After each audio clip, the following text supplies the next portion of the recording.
We are the Skinner Brothers. Most folks only need a lawyer once or twice in their lives, and when they're injured or in an accident, most people don't know what to do. We get it. It can be overwhelming. Nobody likes to be told you need a lawyer, but that's why we're here. We want to get you back to your normal life and help you recover. So if you or a loved one has been in an accident, give us a call. Let us figure out how we can get you compensation. Reach us at skinnerwins.com or Google Skinner Lawyers. We'll treat you like family. Providing reliable protection since 1877, we are Farmers and Mechanic Insurance Companies. For over a century, we have been dedicated to provide dependable insurance protection and excellent customer service. We specialize in auto, home, farm, and business insurance. Our products are backed with personal, hands-on service. You can trust us to protect what matters most to you. For all of your insurance needs, there's Farmers and Mechanics Insurance Companies.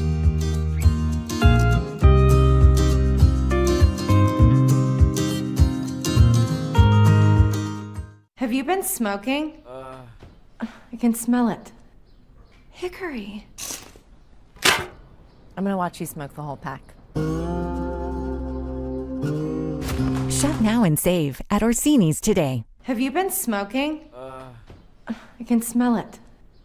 Hickory. I'm gonna watch you smoke the whole pack.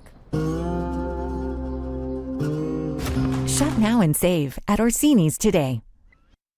Drive More Days is back at Carter Myers Automotive, and this year we'll keep you rolling with a $1,000 gas card. Visit any of our locations to take a test drive, and we'll enter you into a drawing to win a $1,000 gas card.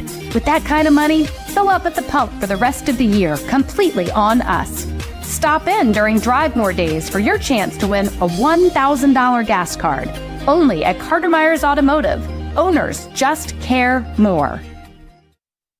Our player interviews are brought to you by the Murias Group and Ameriprise Financial Advisors John Everson and Phil McCoy. Stop by 1270 Winchester Avenue or call 304-263-4343. You're Shepherd Rams defensive tackle, Matt Bednarski. Matt, defense played pretty well even though you gave up 24 points. What did you kind of take away from the game against Kutztown? Obviously not what you guys wanted. Yeah, absolutely. Some of the key takeaways, I would say just as a defense, we kind of accepted the mindset of don't quit. No matter what, we're going to go out there, keep trying to make plays, keep trying to make stops all the way up until the clock expires. For you this season, it's your senior year. You're a local product as well. So what has this season kind of meant to you so far?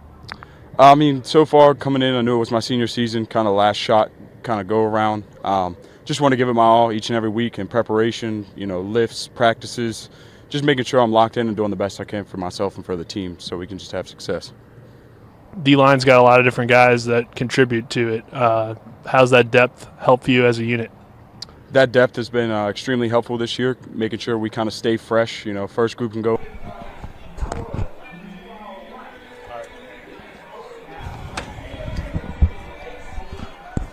We apologize for some of those technical difficulties, but we now welcome you back here to Ram Stadium. Should be fine from here on out. We just had some computer problems where we had to restart the computer, and unfortunately we had to cut off that interview as well, but obviously I think everybody would rather turn into the football game than a pregame interview. But here we go. Shepherd will kick it deep to Bloomsburg, and big kick, and it will fall into the end zone and go through his hands, and then they'll just make it a touchback to the 25. As I guess they're saying that Bloomsburg just kind of gave themselves up on the kickoff after he didn't catch it. So I guess that's how that works, because really, it's still a live ball, so I don't really understand why they would blow the whistle any other way. But I guess he said, hey, I would just take a knee. So here, early test for that Shepherd Rams defense. They're going to need to try to slow down this Bloomsburg passing attack and make them trying to earn their way down the field on the ground. Again, like we said, coming off of a win last week, but not able to get it done on the ground. Only 48 yards last week versus Shippensburg. A lot of injuries for the Huskies. Riley will come out and throw on first down, and pass is complete for a short gain. It's hauled in by Jerry Griffin Batchelor, who we will hear his name quite a bit, I would expect, throughout this ball game. One of the better receivers on this Bloomsburg team. And again, it's a beat-up offense for the Huskies. K.J. Riley, the quarterback, we'll see him handle the kicking duties today due to all the injuries that they've had, even in the special teams. You see early on, Bloomsburg just trying to use those quick screens as almost an extension of the run game. Try to open up that box a little bit, maybe create some lanes for those running backs to attack inside the tackle box. 2nd and 8, and they'll hand it off up the middle to Riley Parker, the freshman, who's been forced into the starting lineup. Sounds like about 4 or 5 running backs have dealt with some injuries throughout the year. Brett Kowoka comes up and makes the tackle for Shepherd. It's a 1-yard gain. We'll bring up a 3rd down and 7. And Parker has made the most of getting these carries. Only quiet game last week, 7 carries, only 5 yards, but he did have a big game earlier this year back in week 3, had a 3-touchdown performance versus Edinburgh. So he is a player that can cause some problems if you're not able to keep him under wraps. All spotted about the 28, 29-yard line. Riley takes the snap and throws to the near sideline. Complete. It's Persing in stride, and he's going to take it into the end zone for a Bloomsburg touchdown. Wow. On a 3rd down and 8, Minka was guarding almost like he was guarding toward the sideline, but didn't have any eyes on his receiver, had his eyes in the backfield, and Persing just broke down that sideline. Riley delivered a perfect pass, and the Huskies take the lead here 6-0 with 13:32 to go in this first quarter. Bloomsburg able to catch Shepherd in a cover 2 defense, and hats off to the quarterback. K.J. Riley did a good job of using his eyes and his shoulders to make that safety play a little bit closer to the middle of the field than where he was supposed to be, and that allowed Persing to get down the sideline. He was able to connect on him with this early strike to take the lead. And Riley's PAT looks better than some of the kickers we've seen in the PSAC as it's 7-0. Bloomsburg will take a 1-minute break. This is Shepherd Rams football on TV 10. My kids, you know I want the best for you, don't you? We need to have a conversation. End-of-life planning is no one's favorite discussion, but the relief of having everything in place when the hour of need arrives is a gift. Give it to your family. Plan ahead with us. Brown Funeral Homes, a leading provider of cremations, invites you to explore the many flexible options of cremation. From environmental considerations to the benefit of greatly reduced cost, it may be the perfect answer for your family. Online at brownfuneralhomeswv.com. Brown Funeral Homes, here for you. With a great selection comes great possibilities. And at CMA's CDJR of Martinsburg, the possibilities are endless. Shop our amazing selection of new vehicles like the Ram 1500. And right now, save on new Jeeps like the Wrangler and Grand Cherokee models. Plus, every Jeep purchase comes with our Jeep Wave program. So wherever your possibilities take you, you'll be connected. Shop CMA's CDJR of Martinsburg today. Owners just care more.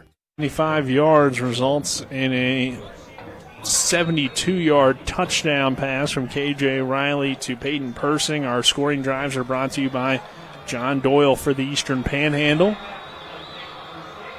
And now we'll see Riley's kickoff. His extra point looked pretty good, and his kickoff is good as well. Fielded inside the 10-yard line is Cam Dorner. Dorner trying to get somewhere, but is tackled in space at the 20-yard line.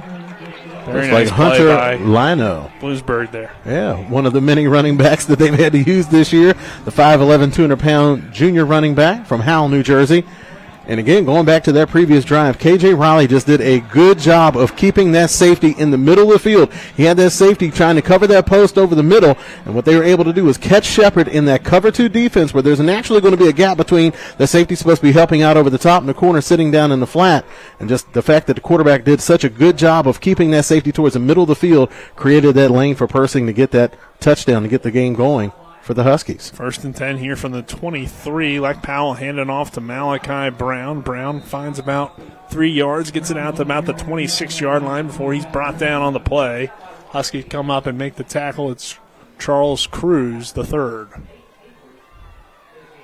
Brings up a 2nd and 7. Very active defensive lineman for the Huskies. You have Charles Crew III, who we just mentioned. You'll also probably hear Giovanni Cancro's name a lot. Not too often when you see a team having those 3-down linemen being so active and being so productive as far as getting tackles. A lot of times they'll use those guys just to eat up blocks and keep their linebackers open, but not the case for this Huskies defense. As whistle comes in. Yeah. Appears to be either, I believe, a false start. So now bring Shepherd back for 2nd and long now. I believe it's Jeremiah Taylor there called for the false start. So Shepherd backed up here to about a 2nd and 12 now after the 5-yard penalty from the 21-yard line.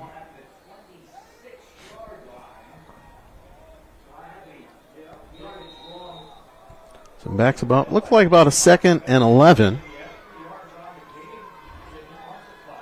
Powell takes the snap, hands it off to Malachi Brown. Brown running out to back toward that 26-yard line for 3rd down and about 7. And again, looks like Crew the third, and also Cancro in on it. Again, like we mentioned, you don't see defensive linemen that are that active coming into today's game. Crew has 33 tackles, 17 of those solo. You also look over at Cancro, 27 tackles, 13 of those solo. Also has 4 tackles for a loss, including 2 sacks. So very active defensive lineman for the Huskies. Powell throws underneath Malachi Brown, makes a juke move, and is tackled at the 31. He needed 7. He got 5. Should be about 2 yards short of the 1st down, and will bring up a punt for Shepherd. But I like that throw and catch for Shepherd. It gets the ball out of Powell's hands quickly. We've seen them try to use that angle route to Malachi Brown. We know that he is a very accomplished receiver out of the backfield, and he did a good job getting his head around one time. Just wasn't able to make enough people miss to pick up that 1st down. But that's, a positive play early on in the game that's going to help get your quarterback settled down and hopefully get your offense into a rhythm as the game wears on. So 4th and 2, Ryan Barrick will boot it away. Griffin Batchelor stands at the 30-yard line. It's a high kick from Barrick, and it will be caught on the run, fair caught at the 32-yard line, and that's where Bloomsburg will take back over. They already hold a 7-0 lead here, Travis, with 11:24 to go in this 1st quarter. They'll mark it at the 33, and we saw some great quarterbacking from K.J. Riley on that touchdown pass, as you mentioned earlier. Just a masterful look from the quarterback position, the way he was able to use his eyes and position his shoulders that really kept that safety nailed to that hash mark where he wasn't able to get out over the top in your traditional cover 2 defense, and that left a huge lane open on the sideline. And we saw Barrett going a little bit conservative on that punt, showing a lot of respect for Griffin Batchelor as a punt returner. That's well advised. Riley throws underneath, complete out of the backfield. It's caught by Owen Anderson. He's knocked out of bounds after a solid gain. Will bring up 2nd down. And Anderson coming off of a monster game last week. He had 5 catches for 199 yards, 2 touchdowns, one of those coming on a 93-yard touchdown jaunt. So certainly a player that they're going to have to keep tabs on. And you see how they're moving him in at that slot wide receiver. Now he's lined up in almost a wing. He's almost stacked on that left tackle. So they're very creative in how they position it and how they use it. About a 5-yard gain on that previous play. So now dump it again to Anderson. Similar look, and he gets the 1st down before he's driven out of bounds by Miles Greer. So back-to-back plays, dumping it down to the running back, and both of them successful. And one of the reasons that you're able to use Anderson in such a versatile way, 5'11", 195-pound senior, has experience, also very intelligent off the field, 3-time PSAC scholar athlete, also a 2-time academic all-district player. So making the absolute most of his time at Bloomsburg on and off the field, and has been a weapon for the Huskies thus far this season. So 1st down and 10 here for Bloomsburg from the 44-yard line. Kind of a pistol look. Receiver Persing goes in motion. They'll hand it off up the middle, and Shepherd flying to the football and driving it back there against Riley Parker, the running back. Bring up 2nd down. Gain of maybe 1 on the play. And coming into today's game, Parker has racked up 29 carries for 114 yards, 3.9 yards per carry, but has 6 touchdowns, also has 2 catches for 20 yards. So the young man getting some valuable experience as this Huskies team able to grit out some tough wins this season despite the injuries. Parker remains the back here. Riley rolling to the right again and looking deep down the field. Fires for Anderson and incomplete. G.O.D. Tolbert was the man in coverage. And Riley's patting himself on the chest knowing that he had an opportunity to hit his wide receiver on that corner route, but just came up a little bit short. Good job blocking off the edge. A lot of times you see running backs, particularly young running backs, have difficulty getting into the game because you're not quite sure how they're going to be able to hold up and pass protection. But the young running back, Parker, doing a good job blocking off the edge and giving his quarterback that run-pass option on that play. due to all the injuries that Bloomsburg has had this season, Ben Reese, the backup quarterback, is a wide receiver here for 3rd down and 8 from the 45-yard line. 7-0 Huskies, 9:23 to go in this first quarter. See if Reese is the intended man here as Riley looking the opposite way, throws over the middle, caught over the middle by Griffin Batchelor for a 1st down. Good pressure that time by Quokka. He got back there to the quarterback, but again, Riley able to stand in there tall and deliver a strike right over the middle. So this Huskies team, and that's something that Shepherd has had some issues with, is getting off to slow starts and having to dig themselves out of a hole. I don't think that that's something that you want to try to rely on too much, but right now the Huskies getting all the breaks. Yeah, feels very similar to that Millersville game. Can Bloomsburg, though, maintain it throughout the contest will be key. Interesting formation here for a 1st down and 10 from the 44. 2 backs lined up behind them, and they'll just feed up the middle to Parker, and Parker is stopped after maybe a yard on the play, making the tackle for Shepherd. It was a 92, which I don't have a 92 on my roster. Well, they've even had to go to the extra jerseys. That's been the next man up mentality this year, and that extends even to the equipment manager. He's got to break out the new jerseys for some of these guys. So gain of about 1 on the play. Bring up a 2nd down and 9 here from the Ram 43-yard line for this. It's a miscommunication between the sidelines and the guys on the play field. clock, but the official has come in, so we'll see if they reset the play clock, and no, they won't. Bloomsburg will burn a timeout here. 7:53 to go in this first quarter. 7-0 Huskies. Will take a 30-second break. This is Shepherd Rams football on TV 10 and WRNR TV on YouTube. Have you been smoking? I can smell it. Hickory. I'm going to watch you smoke the whole pack. Shop now and save at Orsinis today. Have you been smoking? I can smell it. Hickory. I'm going to watch you smoke the whole pack. Shop now and save at Orsinis today. The same roster that I have. And no 92 on my 2D. We welcome you back here to Ram Stadium. 7-0 Bloomsburg. Nick Verzolini alongside me, Travis Smith. Daryl Miller, our on-site producer. Kenny May and Dylan Bishop, our cameramen, here this afternoon. Beautiful day here in early November. Rams and Huskies doing battle. Play action pass over the middle. Wide open is the tight end. Hauled in by Matthew Bowes for a 1st down. Bowes. Bowes, they want him to get back to his form of 2022, where he was all PSAC East second team. And this season, he has 9 catches for 193 yards coming into today's game.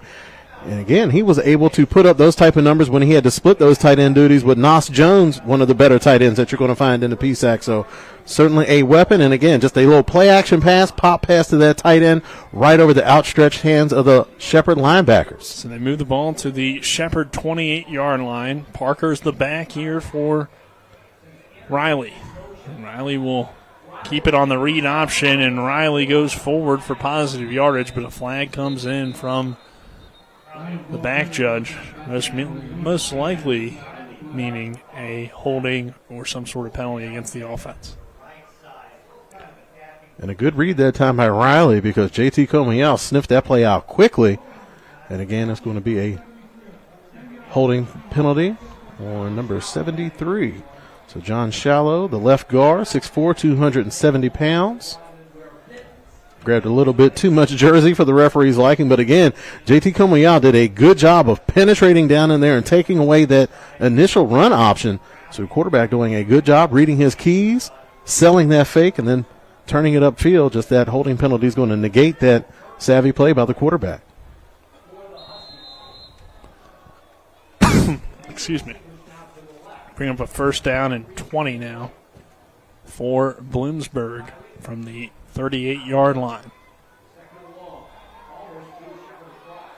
Three receivers to that far side here for Riley in the Husky offense, and they'll just go with the QB keeper, and that doesn't go too far. And Shepard was able to drive him back into the backfield a little bit.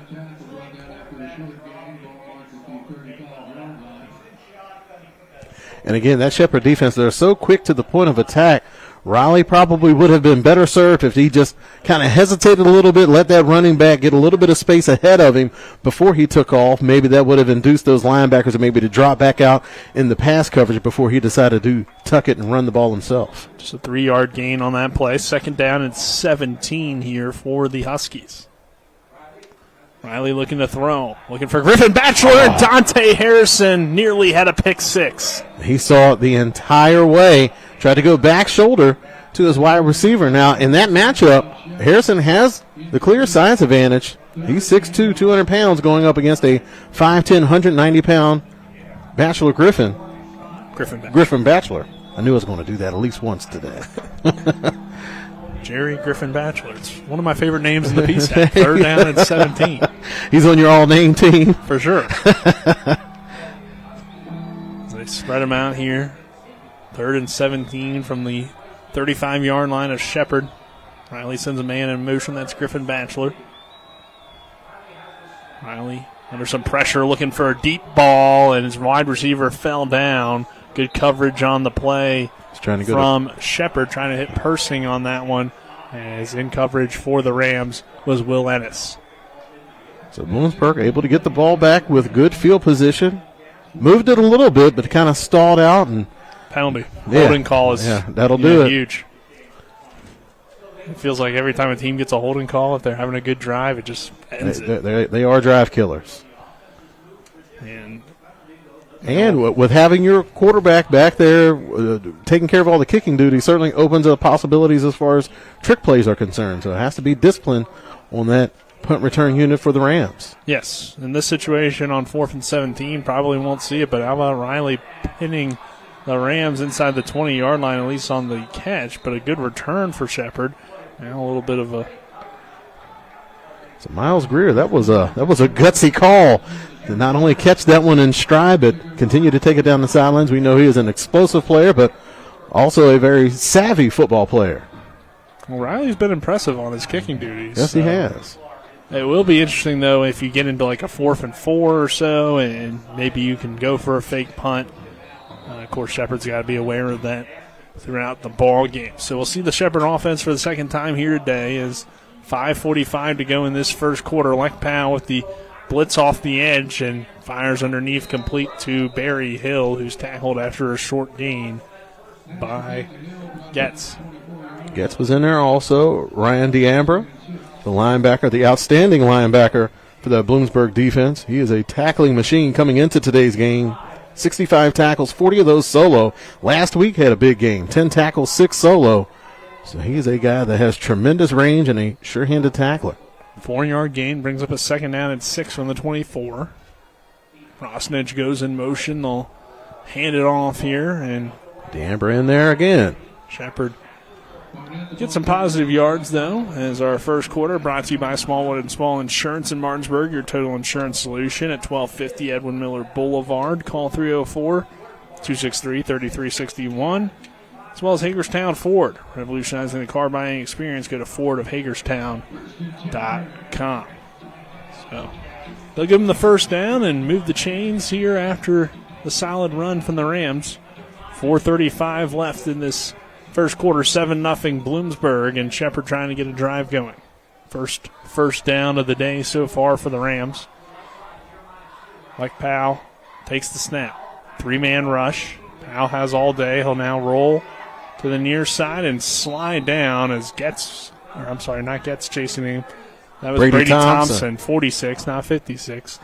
But either way, you want to get down in a hurry if a linebacker's coming after you near the quarterback. Yeah, Thompson, 6'1", 235-pound redshirt sophomore from Green Lane, PA. Also one of the leading tacklers for this ball club. Coming into today's contest, 54 tackles, 29 of those solo, also 5.5 tackles for a loss. So he will get in the backfield and create some disruption. Mike will actually lose a yard or two as Jordan Barnett catches the ball out of the backfield. And again, the Huskies flying to the football. Coming up and making the tackle for Bloomsburg was Kai C. Schultz, another defensive lineman. You don't see a defensive lineman make a catch in the flat or make a tackle in the flat very often. Not too often, but again, we've talked about it. Those defensive linemen for the Huskies, very active, very productive. They're not just out there to eat up blocks and keep the linebackers clean. They're forcing the issue themselves. So credit to that defensive unit and for those guys being able to shed blocks and make tackles. So it's third down here and long here for Shepherd. Mike Powell under some pressure, throws underneath, complete to Malachi Brown. Brown trying to make something happen, but Thompson makes the tackle there after D'Ambra was out there too. A good job by D'Ambra to slow him down, and it will bring up another Ram punt. Ryan Barrick will trot back out on the field for Shepherd, who trails at 7-0 with 2:45 to go in this first quarter. And again, this Shepherd offense early on just lacking that spark on the offensive side of the ball that we've gotten used to seeing over the years, but just need some positive plays just to kind of get the ball rolling. And the Huskies, you have to give them credit. They're not allowing that spark to happen, doing a good job of just flying to the ball and gang tackling. Low snap. Barrick gets it away. It's another high kick, and Griffin Batchelor will fair catch it at the 31-yard line, and we'll see the Huskies offense here, who's executed pretty well. They had a long touchdown the first time. They moved the ball into Shepherd territory, but a holding call kind of destroyed the drive. But Bloomsburg's had the field position advantage, and they've moved the ball pretty well as well. And again, you're able to wear that defense out early. Again, we know Shepherd, they like to rotate in different people throughout the game, but if you're out there for just extended periods of time, puts a lot of pressure on them, and not only that, really keeps that Shepherd offense from getting into a rhythm because they're having to stand on the sidelines for such long periods of time. 2:15 to go in this first quarter. Riley again looking for the play-action pass. He's hit as he throws again, and that time in and out of the hands of the Shepherd defense at the 40-yard line. G.O.D. Tolbert was the defender in the area. Pass intended for Anderson. And he's looking right back into that area of the sun. And the ball just kind of got on top of him a little bit quicker than he was anticipating. And Riley that time just forcing the ball into double coverage. Made some plays early on, but don't want to allow this Shepherd team to get back into it by forcing a pass. And not too often you see teams lining up in 21 personnel. You had two running backs and a tight end out there on the field. More of a heavier look, just trying to pull somebody out of coverage and make them come up to worry about the run. But so far, the Huskies haven't shown enough to make that Rams defense adjust and try to take care of the run. So the window dressing's there, just the product hasn't delivered yet for the Huskies as far as that threat of a running game. So Riley was hit as he threw. It's been a lot of pressure from that Ram defense. That time on the run, Komayao came up and made the tackle after a gain of 1 on the play. We'll bring up a second down and 9. That was Griffin Batchelor on the carry, I believe. Or actually, excuse me, that's a number 7, Isaiah Meganson, I believe that was. Again, another redshirt freshman, 5'11", 185 pounds, from Edgewood, Maryland. So second down and 9 after the 1-yard gain from the 32-yard line. See what the Bloomsburg offense has here as they already lead at 7-0 early going. Riley goes back toward the shotgun. 3 down linemen. Shepherd brings 4 as Komayao provides some pressure, gets his hands up. A throw over the middle is incomplete. Dante Harrison in coverage. Griffin Batchelor, the intended receiver. And now we'll bring up the punt. And again, some pressure supplied by Cuoca. Just made Riley just lean a little bit off of his platform to try to deliver that ball over the middle. And it was just enough to disrupt the pass down the field. So good pressure that time. And again, it's two things that are going to help each other out. If you're able to get pressure, that's going to help out your DBs. And if your DBs are able to cover well, it's going to allow that defensive front to get some more pressure on the quarterback. So right now, this Rams defense really made their adjustments and starting to click. Riley with a good punt. Miles Greer will field it on the run, but he bobbled it. It came out, but he dived back on top of it. As coming after it and trying to get there was Garrett Verano. And again, where he's positioned on the field, he's basically having to look directly into the sun to try to field that punt. And fielding a punt is one of the more difficult skills that you're going to do in perfect conditions. And that time the Rams able to avert a near disaster on that play, because if he muffs that punt and the Huskies get the ball back on that shorter porch, the offense has shown that they have the ability to make some plays here early on. And even though they're probably used to it, you mentioned, of course, the sun. Here at Ram Stadium, these noon kickoffs, you tend to have that as sometimes being an issue, at least in the first half, for the team looking into the sun. There you go. That time Swinehart was gobbled up by Giovanni Cancro, the 6'2", 315-pound senior. Swinehart with his first carry of the day gets about 2 yards. Final 40 seconds or so here of this first quarter. 7-0 Huskies. Again, Rosnage in motion. This is a toss to Swinehart. Swinehart trying to get to the edge and doesn't find too much room. Good job by that defense. There's like Nate Diambra Capers again as well. Nate Capers also coming up hard off the edge. 6'3", 205-pound senior. They have him listed as a defensive back,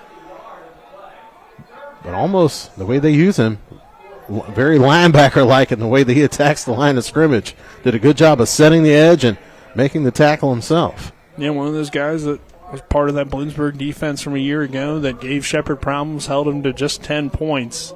The Rams' second loss of the season at the time. 7-0 Bloomsburg here after one. We'll take a 1-minute break. On the other side of that break, we'll have the second quarter. This is Shepherd Rams football on TV 10 and WRNR TV on YouTube.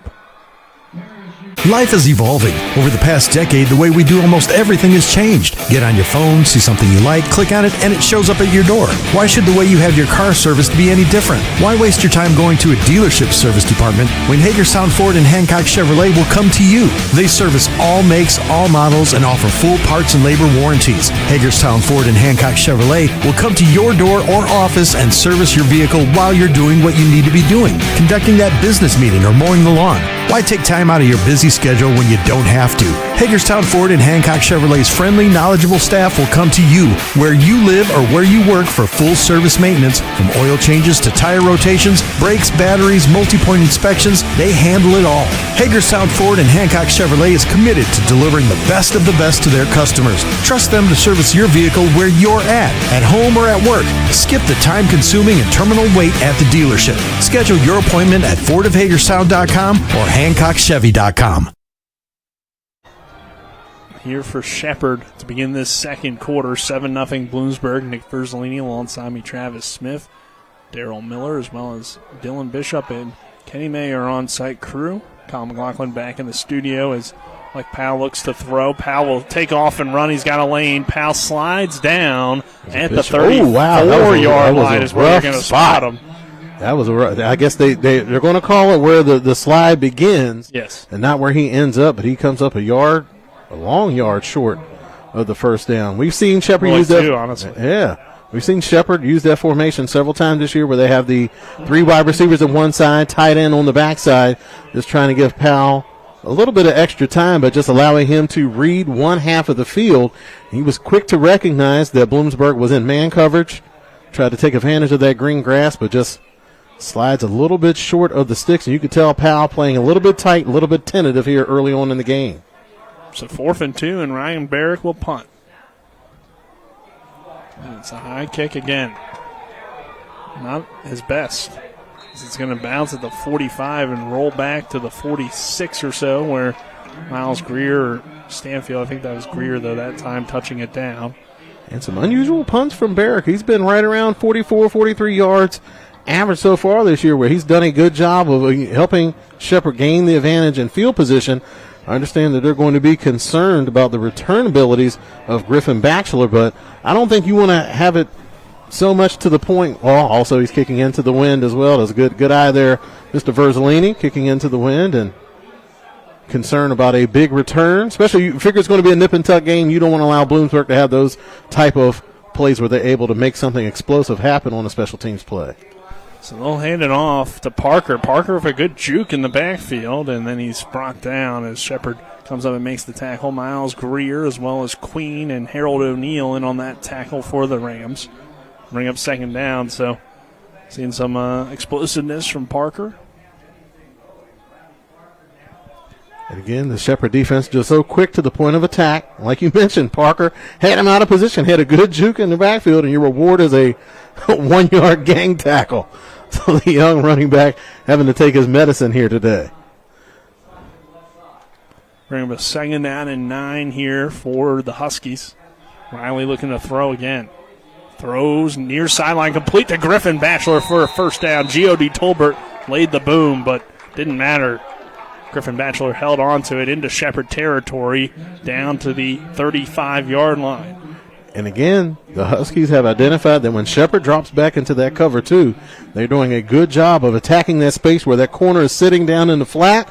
You also have that safety covering over the top. That time the safety did do a good job of helping out over the top, but it leaves that little bit of gap there on the sidelines, and Riley was able to throw a precision pass into his leading wide receiver, Griffin Batchelor. It seems like Bloomsburg is going to have to rely on the pass today to have success against the Rams, unlike last season, where they had Caleb Monaco who they could rely on. But here's a little bit of a speed option type play and a flip to the wide receiver Anderson, who we've seen already be very versatile for this Bloomsburg team, and it was a successful play.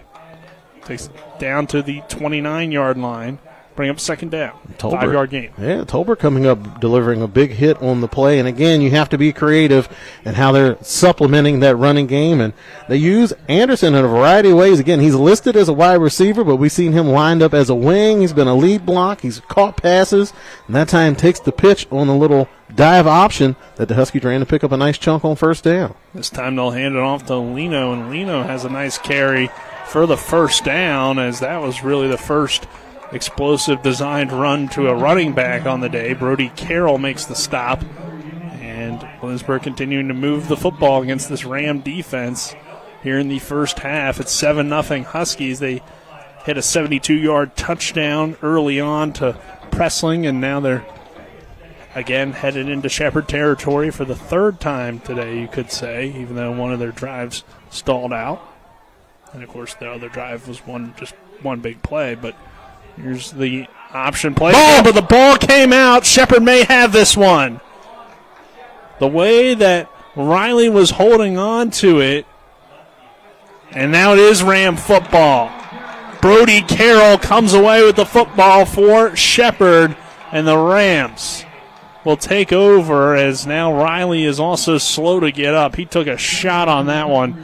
He was kind of holding it with both of his hands opposed to tucking it away, and he got hit hard, and Brody Carroll came out with the football, so this is not good, obviously, here for Bloomsburg. Riley's been their quarterback. He's been pretty solid throughout the game, and, of course, he's their only kicker left, so this is a huge injury, obviously, and we hope the best for K.J. Riley here, as he is slow to get up. Let's go ahead and take a 30-second break. This is Ram Football on TV10 and WRNR TV on YouTube. The Skinner family has been representing West Virginians for more than 50 years. We've changed the name of our firm to Skinner Accident and Injury Lawyers because we want to be clear about what we do. We represent people who have been in car, truck, and other catastrophic accidents. We're here to be a voice for the injured and vulnerable, and we take that job seriously with deep commitment to serving our clients wherever they are. Just Google Skinner Accident Lawyer or visit SkinnerWins.com. We'll treat you like family.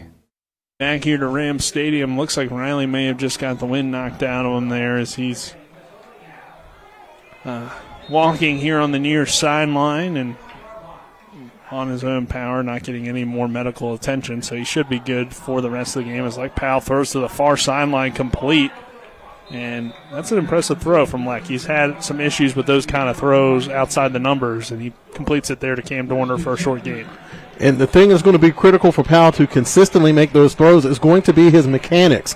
Like, he doesn't have just the raw arm strength where he's just going to be able to zip it out there at will. He's going to have to step into his throws, and when he does, he's shown a lot of touch and a lot of accuracy. It's just something he's going to have to do on a more consistent basis. Great job. Well, Malachi Brown is still going. I was going to say it was a great job by the Bloomsburg defense. Now the flag comes in, and like you said, probably a face mask call anyway, as Thompson helps lead the charge for the final man to make the tackle there, but this face mask penalty will move it down the field for Shepherd. And, yeah, face mask. And that's something that I like seeing out of Malachi Brown, him getting wrapped up like that, fighting for extra yards, but having two hands on the ball. So, yep, that's going to be the call, face mask. Again, you got everybody in a big dog pile like that just trying to – you know that they're swatting at the football. They've seen the film, even though Malachi Brown has done a good job the past couple of weeks of holding on to that ball.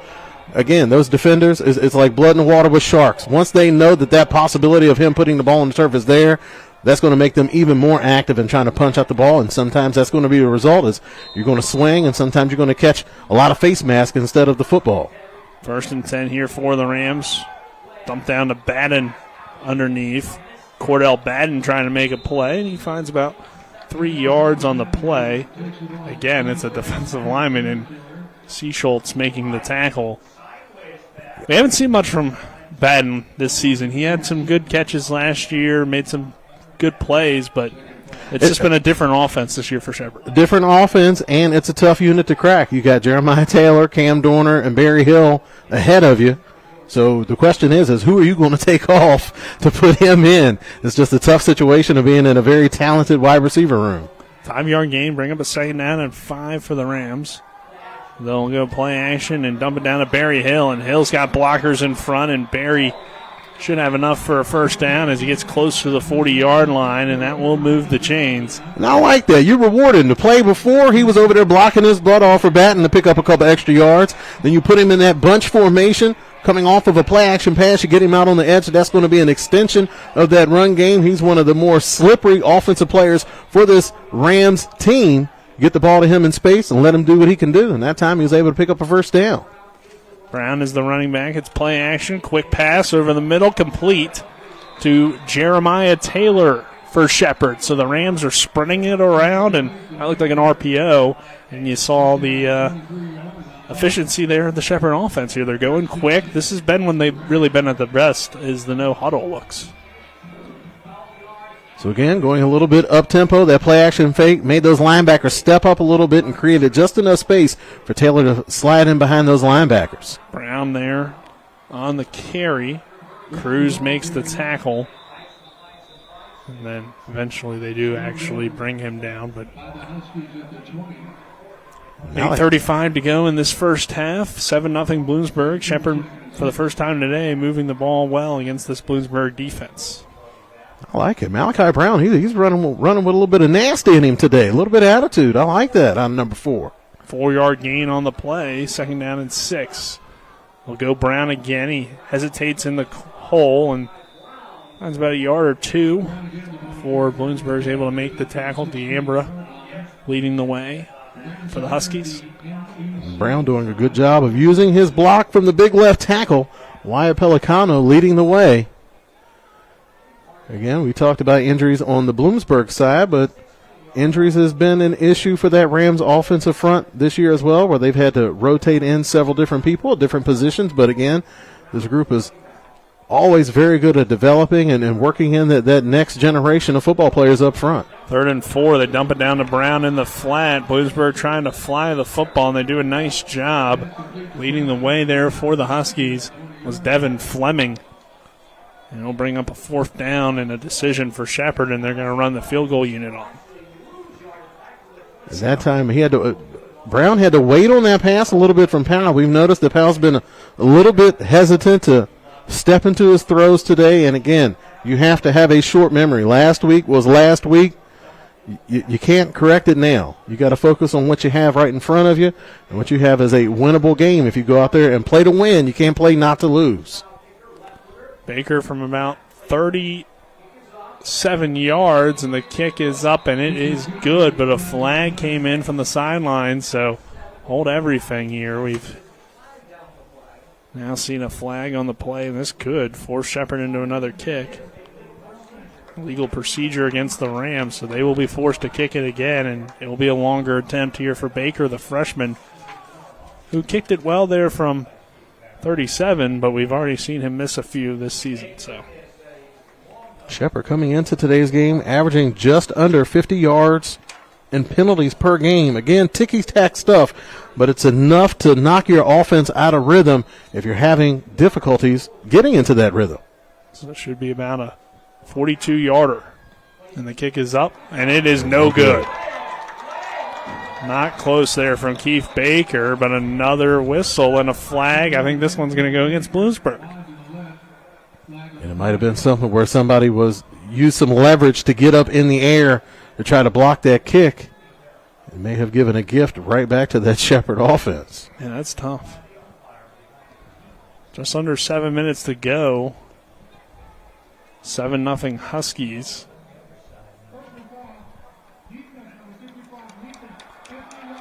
Oh, 15-yard penalty. That's a gut punch. And they called leaping, I believe it was. Yeah, so if a defender coming up trying to block the kick, like you really can't put your hands on a teammate or an opponent to try to get up higher in the air to block it. And again, I understand that you want to make a play, but there's really no reason to force the issue on that, considering that Shepherd has had some issues as far as the kicking game is concerned as well, having a young kicker. So make him make the play, don't give him a play, and now you give Shepherd a fresh set of downs and you set him right on the doorstep. Could look back on this game and look at this as a turning point, that penalty right there. So Barnett is the running back here on 1st and 10 for the Rams as they've moved it now into the red zone. They feed Jordan Barnett. Barnett rumbles his way down to the 1 yard line.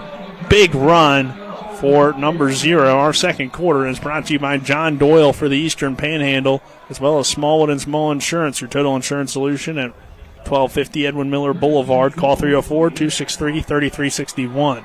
And Cole Turner tried to come up from his safety position and lower the boom on Barnett, and Barnett had a different idea. Looks like a 1st and goal from about the 2 yard line. This time they'll just go Wildcat, and Jordan Barnett takes it into the end zone. Touchdown, Shepherd, and the Rams are back in it here at 7-6 with 6:13 to go in this first half. A lot of beef back there in the backfield. You have Barnett lined up at the quarterback position, and he was flanked that time by Jack Rosnich. So that's a whole lot of muscle coming downhill.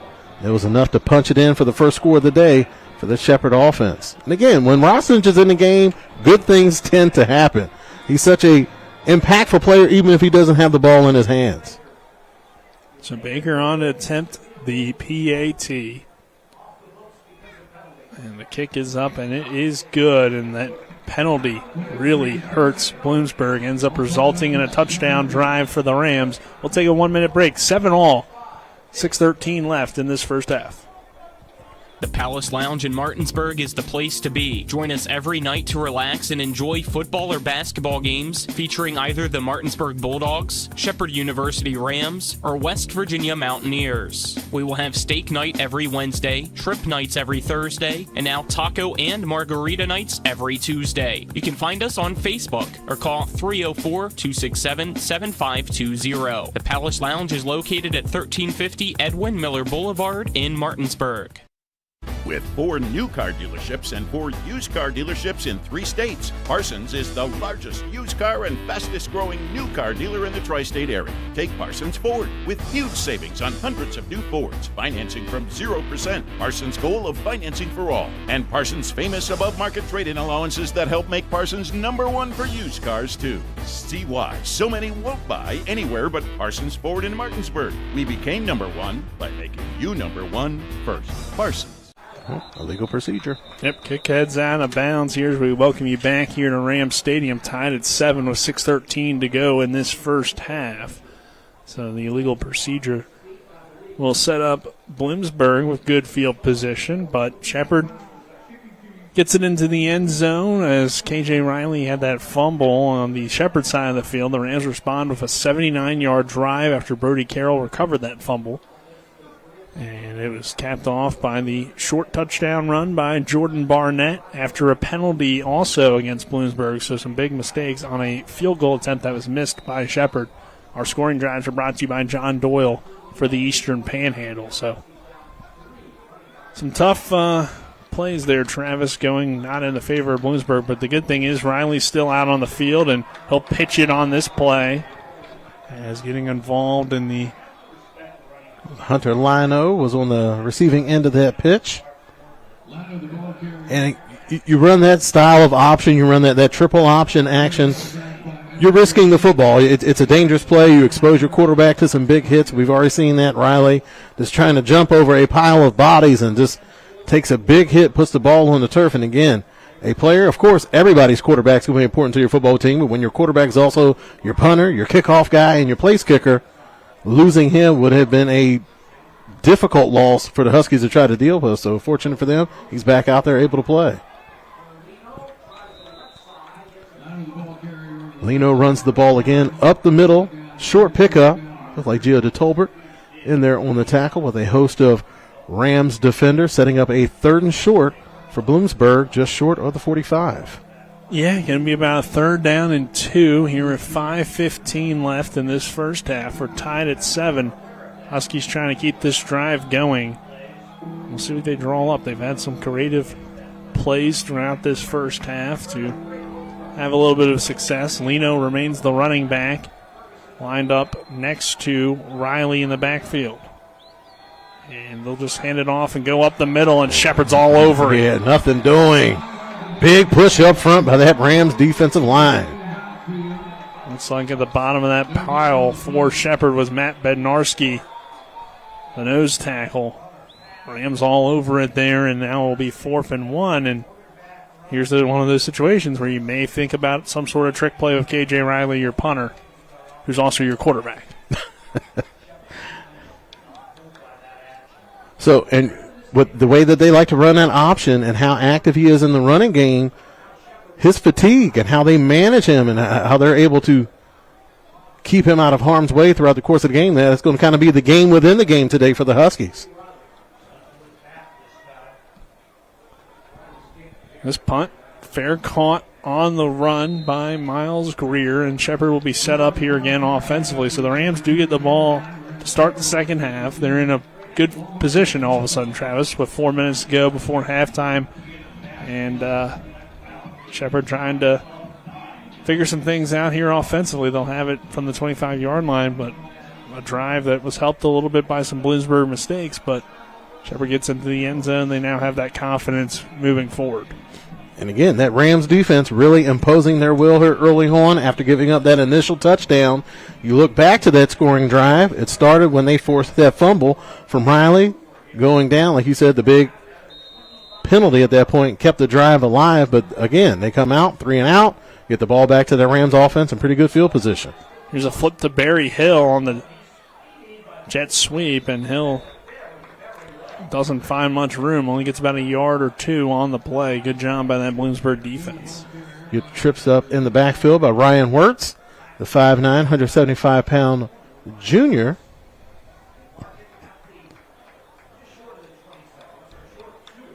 Should be about 2 yards on that play. We'll bring up a 2nd down and 8 for Shepard with 3:33 to go in this first half.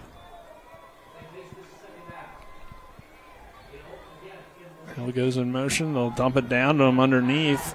Caught behind the line, but Bloomsburg all over that one. Cole Turner makes the tackle for a loss on the play back to the 25-yard line. It will be 3rd and 10. And again, what you see is that a lot of these passes don't have a lot of zip on them when Powell's not able to get his feet set. So when you're running that RPO, really put some pressure on that quarterback to have really good footwork if he wants to try to step in and put a little bit of velocity on the ball. And so far, these wide receivers, when they're catching those balls in the flat, they're having weight on it, and that's giving the defense enough time to read and react and come up and make a tackle. Here's Swinehart out of the backfield, and he breaks a tackle and hits the first down. A helmet comes off as well. Grant Swinehart with a big catch and run. Nice play in space as Hightower lost his helmet trying to make the tackle. And Fleming was the first defender that came up on Swinehart, and he made a business decision on that play. He saw Swinehart rumbling off the side. He's like, I'm going to give him a little bit of a shoulder check, but he didn't commit too much to that tackle, and that allows Swinehart to pick up a couple extra yards and get the first down. 14-yard gain on the pass to the 39-yard line as Dorner goes in motion from right to left. And here's Grant Swinehart on the carry. He'll bounce it outside. Swinehart trying to get to the edge. Breaks off a few tackles and falls down out of bounds at around the 48-yard line. That's where they'll spot him That was Cole Turner was the initial defender that came up and missed the tackle. Then after that, Ryan Wirtz did just enough to trip him up. So timeout here for the Huskies, I believe, or possibly by Shepherd. I'm not exactly sure, but 2 minutes to go. Oh, I'm sorry, 2 minute timeout. 7-all. It all makes sense now. This 2 minutes to go, and we'll take a 1 minute break. This is Shepherd Ranch Football on TV 10. Mother Shuckers. Fresh Florida stone crab straight from the boat to your throat. Blue crabs, king, snow, Dutchness, all available year-round. Try and find that anywhere else around here. Homemade soup specials every day. Mother Shuckers is located at 1014 Winchester Avenue in Martinsburg. Mother Shuckers, we have an opinion. If you don't like it, shuck it up, Buttercup. Come on over to Mother Shuckers. Drive More Days is back at Carter Myers Automotive, and this year we'll keep you rolling with a $1,000 gas card. Visit any of our locations to take a test drive, and we'll enter you into a drawing to win a $1,000 gas card.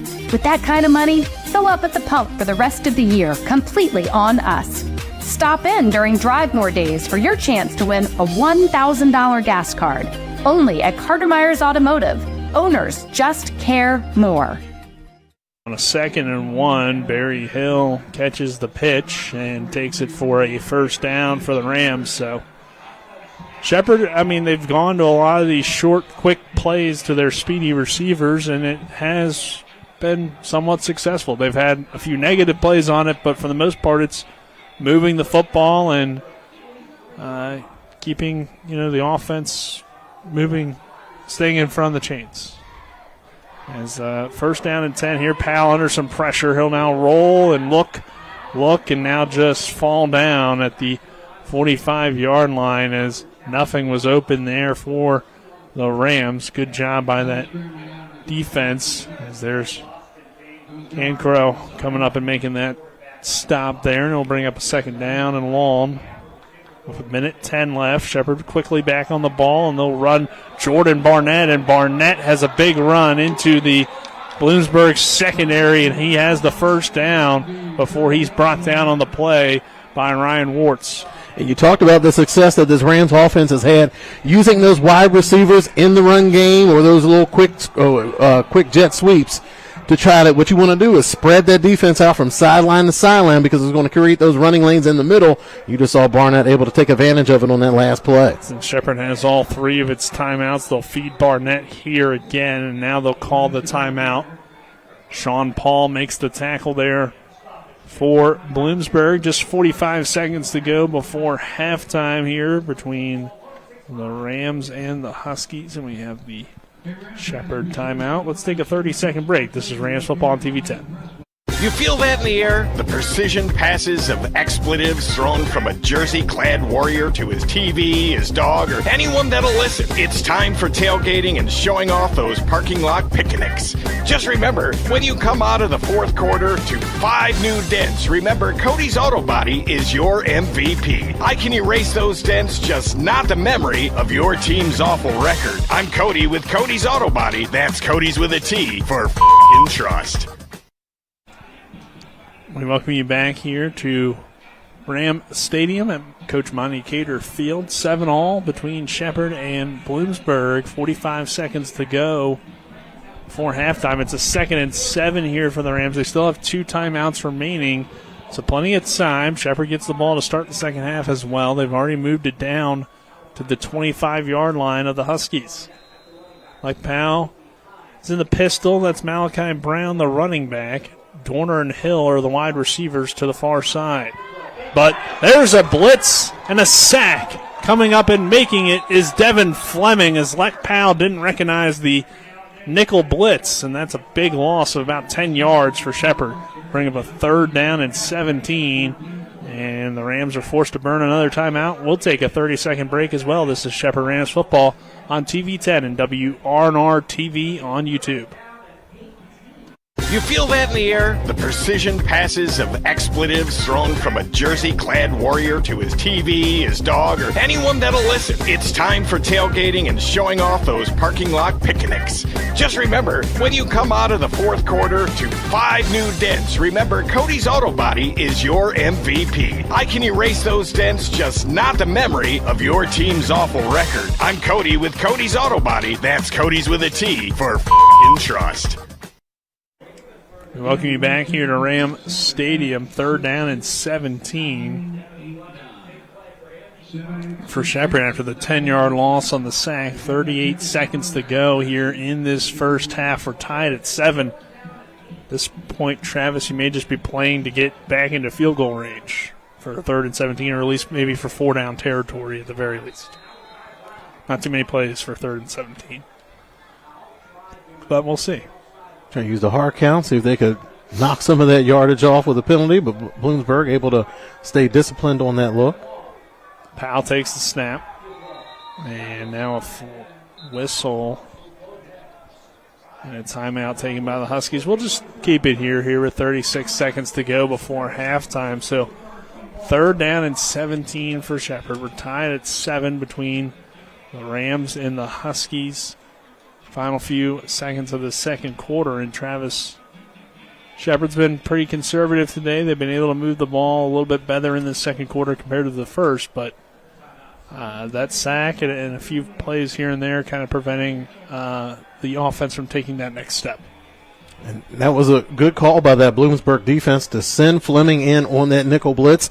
And that's one of the issues for an offense is if you have a lot of multiple wide multiple wide receiver looks and you have those slot wide receivers lined up close to the tackle box, it makes it easier for the defense to disguise those type of blitzes because it just looks like maybe he's lined up in man coverage. So if the quarterback isn't really aware that that guy's going to be coming off the edge, he's not going to be able to adjust the protection, and it's just a difficult thing to diagnose pre-snap for Powell. And we've mentioned when teams are able to get to him early in the game, it kind of throws him off, and we've noticed that Powell's been a little bit tentative in today's game and coming off of a tough performance last week against a stout defense. He got sacked 5 times, a lot of turnovers, so certainly understand why he's a bit tentative in today's game, but you can't worry about last week. You need to focus on these Huskies right here that are in front of you, trying to win this ball game. So relax, get in there, have some fun. Don't play not to lose. You got to play to win. 3rd down and 17. They'll go play action. Powell looking. Huskies have it covered deep down the field, and now a comeback route and knocked away. Good coverage on the play for Bloomsburg as Nate Capers was all over the intent. Twice in their lives. And when they're injured or in an accident, most people don't know what to do. We get it. It can be overwhelming. Nobody likes to be told you need a lawyer, but that's why we're here. We want to get you back to your normal life and help you recover. So if you or loved one has been in an accident, give us a call. Let us figure out how we can get you compensation. Reach us at SkinnerWins.com or Google Skinner Lawyers. We'll treat you like family. We're back here at Ram Stadium. 31 seconds to go before halftime. It's a 4th down and 17 for the Rams from the 35-yard line of Bloomsburg, and Shepherd is lined up to go for it. A 4-receiver set, and you consider that the Huskies are down to their quarterback as their only kicking option. It makes a little bit more sense to go for it in this situation. Bannon goes in motion from right to left. Powell takes the snap, and he's looking deep. Throws for Bannon, who catches it and steps out of bounds short of the sticks. So Powell completes the pass. Good defense. And now it's a turnover on downs, and Bloomsburg will get it back, but not have too much room to work with as they're all the way backed up to their own 24-yard line. So good defense, like you said, though. Yeah. Huskies kept it in front of them, made sure that if they did catch the ball, it was going to be just a short completion. Yeah, they only rushed 3 on that play. They dropped back 7 in the coverage, and they also used a spy on that play. So really just eliminating all the options and forcing Powell, one, to stay in the pocket and deliver a ball into a tight window. And like we mentioned, he has been tentative here in the first half of today's game. So Bloomsburg's lined up to just take a knee and head into the half here with 25 seconds to go before halftime, tied at 7 on the road against the Shepherd Rams. The Huskies upset Shepherd a year ago, 14-10, when they had just one win on the season. This year, Bloomsburg 4-4, Shepherd 5-3, and we're headed to halftime, tied at 7 between Bloomsburg and Shepherd. This is Shepherd Rams football on TV10 and WRNR TV on YouTube. We're back after a 2-minute break with the halftime show. After a car accident, what do you get when you call Mansion Fretti? You get more experience from a local law firm with over 115 years of combined service. More respect from a team who treats clients like their own family. And more fight, because we want you to get every dollar you deserve. Experience, respect, results. If you've been injured, that's what you want in your lawyer. And that's what you'll get when you call us. Car accident? Get more with Mansion Fretti. 304-264-8505. When will I be able to retire? How do I make the most of the money I have? How do I leave a lasting legacy to my loved ones? I'm Philip McCoy, financial advisor with the Mirius Group, a private wealth advisory practice of Ameriprise Financial Services Incorporated. Call us today at 304-263-4343 to help you make the most of your financial future. Our office is located at 1270 Winchester Avenue, Martinsburg, West Virginia. Ameriprise Financial Services Incorporated, member FINRA and SIPC. After a car accident, what do you get when you call Mansion Fretti? You get more experience from a local law firm with over 115 years of combined service. More respect from a team who treats clients like their own family. And more fight, because we want you to get every dollar you deserve. Experience, respect, results. If you've been injured, that's what you want in your lawyer. And that's what you'll get when you call us. Car accident? Get more with Mansion Fretti. 304-264-8505. We're at the half. Time for a scoring recap, stats and analysis, scores from around the PSAC and Super Region 1, the Division 1 Top 25, and the latest on the West Virginia University Mountaineers and Marshall University Thundering Herd. Let's get it started as we go back to the field and rejoin our TV10 broadcast team.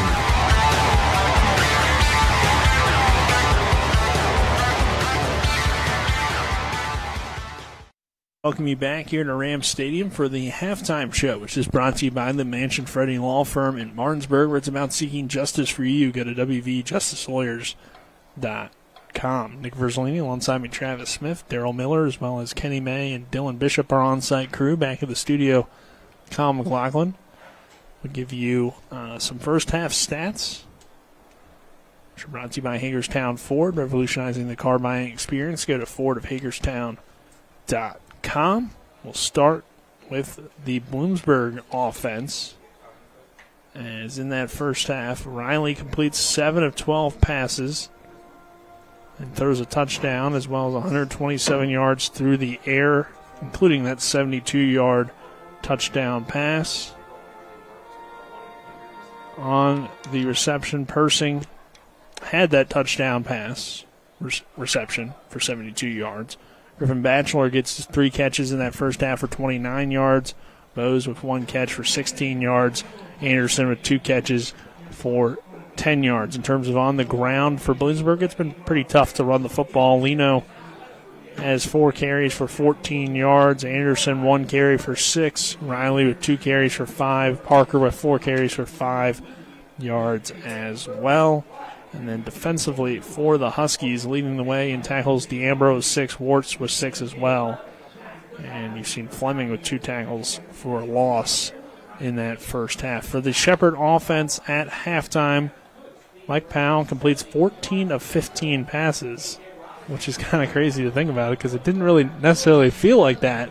But a lot of those passes were short completions underneath. And the jet sweeps. Yep, 14 completions for just 84 yards. So you see there kind of the lack of big plays in that first half for the Rams offense. In terms of the receivers, Barry Hills hauled in 5 catches for 26 yards.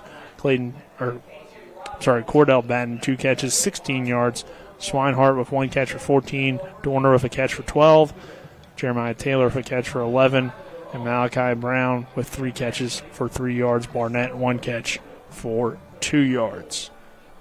For the running game for Shepherd, Barnett carries it 5 times for 37 yards and a touchdown. Malachi Brown, 4 carries, 15 yards. Grant Swinehart, 3 carries, 11 yards. And defensively for the Rams, some of the standouts, Jody Tolbert with 3 tackles, coming out with 3, O'Neal with 2. As those are your leaders here at halftime. And those were your first half stats. So, Travis, as we look back on that first half, we're tied at 7. And it's been kind of an interesting half. I mean, Bloomsburg had an opportunity to possibly extend their lead on a drive, but they had a fumble. That set up the Shepherd offense. And they were able to drive down the field after a big penalty on Bloomsburg as well. Set up Jordan Barnett for a touchdown run. So, it's 7-7. Could be 7-0. Could be 14-0. There's a few different ways it could have played out, but Shepherd tied at the half with a Husky team that has definitely made some improvements over the last few years. Absolutely, and Shepherd's not at their strongest, but you're going up against a scrappy team that's coming in. They're hungry. This is a team that hasn't won a lot in Bloomsburg over the past couple of years, so they have the confidence from last year from getting that big win. It really kind of propelled them into the offseason last year, and you could tell that they've carried that momentum into this year, and despite the injuries, they've continued to have success. I think it's going to be important for both ball clubs going in here to the second half. Penalties.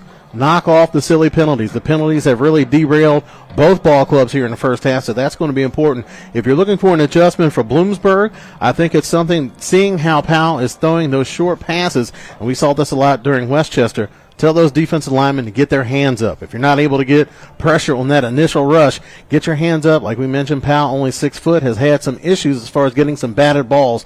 So if Bloomsburg is able to get their hands up, if they're not able to get that immediate pressure, could see some more turnovers in favor of Bloomsburg here in the second half. As far as Shepherd is concerned, keep running that football. Barnett has certainly found some room to run in between the tackles, and you set that up by using those plays to Barry Hill that attacks the defense on the edge. You get them to spread out sideline to sideline. It's going to create those running lanes in the middle, and Barnett has been able to do a good job. And again, it's going to be important for Shepherd, knock off the silly penalties, stay ahead of the chains, and get some easy play-action passes for Leck Powell, for him to let his hair down and get a little bit of confidence going here in the second half. But I think it's going to be critical for both ball clubs going into the second half, knock off the silly penalties.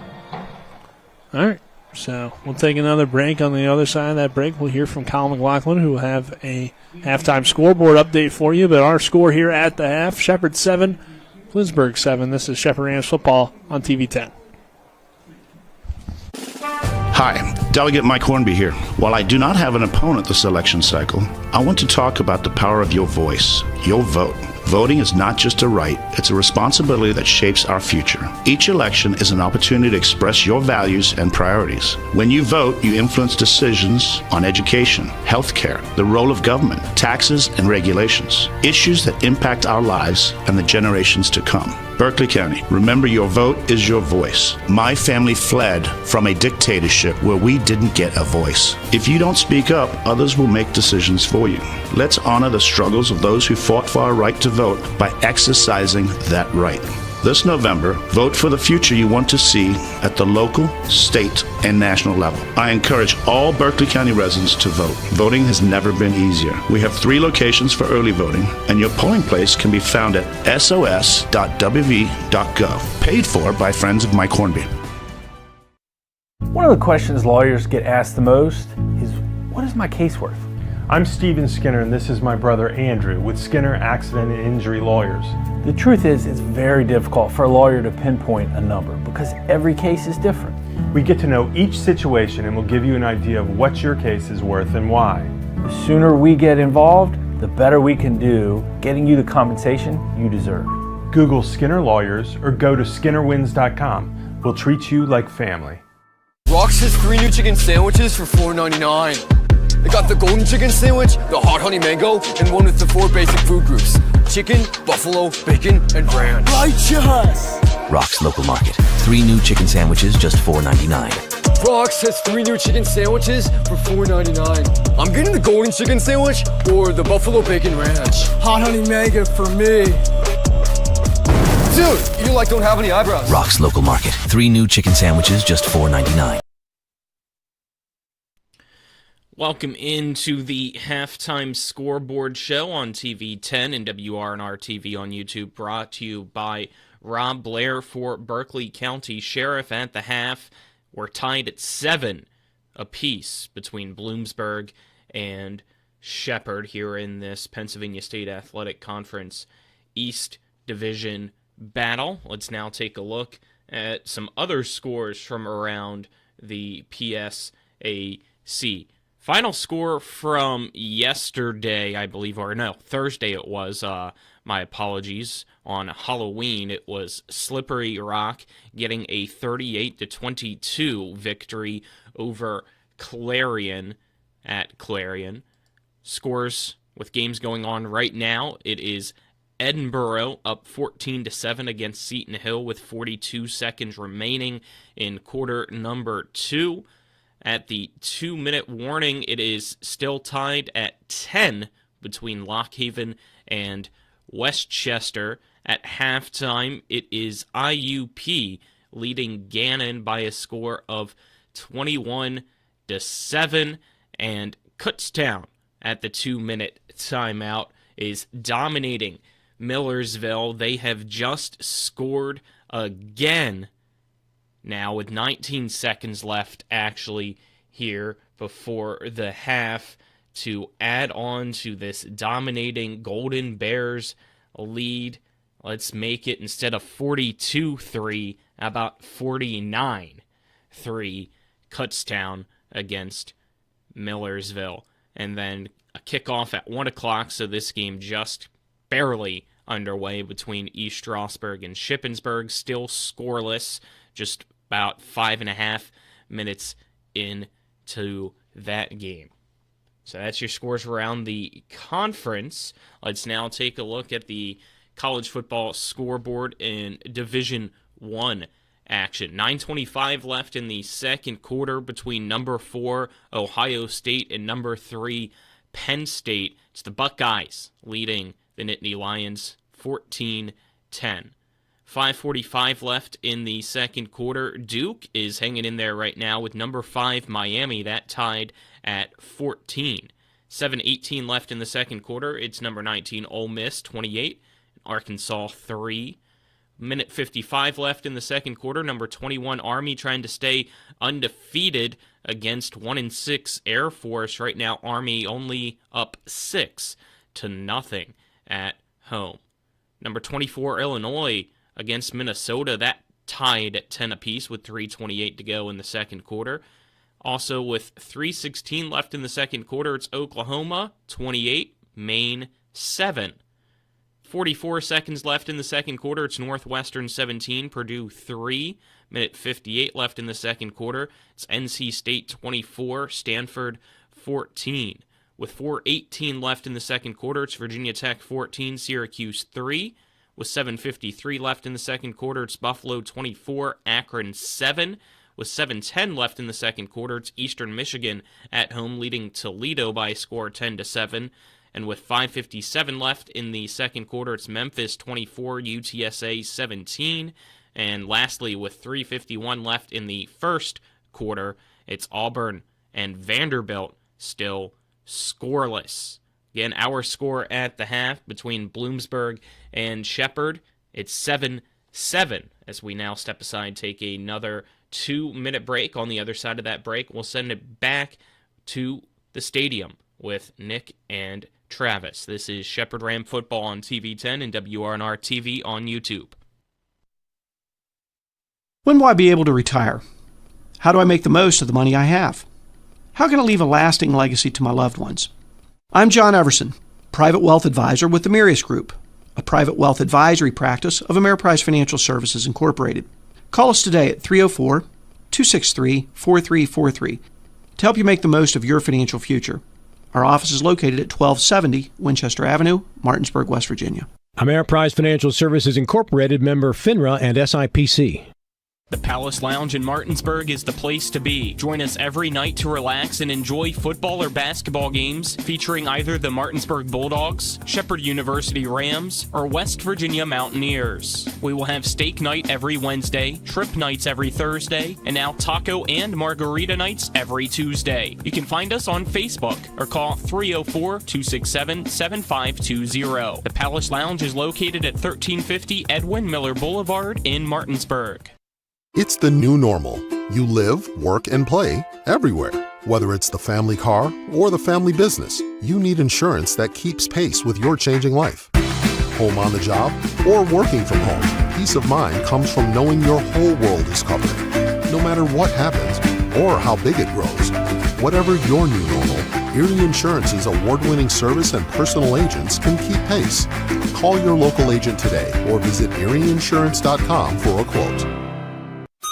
WVU Medicine is pleased to announce the expansion of our ENT services in the Eastern Panhandle. WVU Medicine Ear, Nose, and Throat Berkeley has added 2 new physician's assistants to their team. Both Connor Hall and Samantha Barbado are now accepting new patients, allowing WVU Medicine Ear, Nose, and Throat Berkeley to provide faster appointment times. For more information, call 304-262-9400. WVU Medicine Ear, Nose, and Throat, located in the Dorothy McCormick Center in Martinsburg.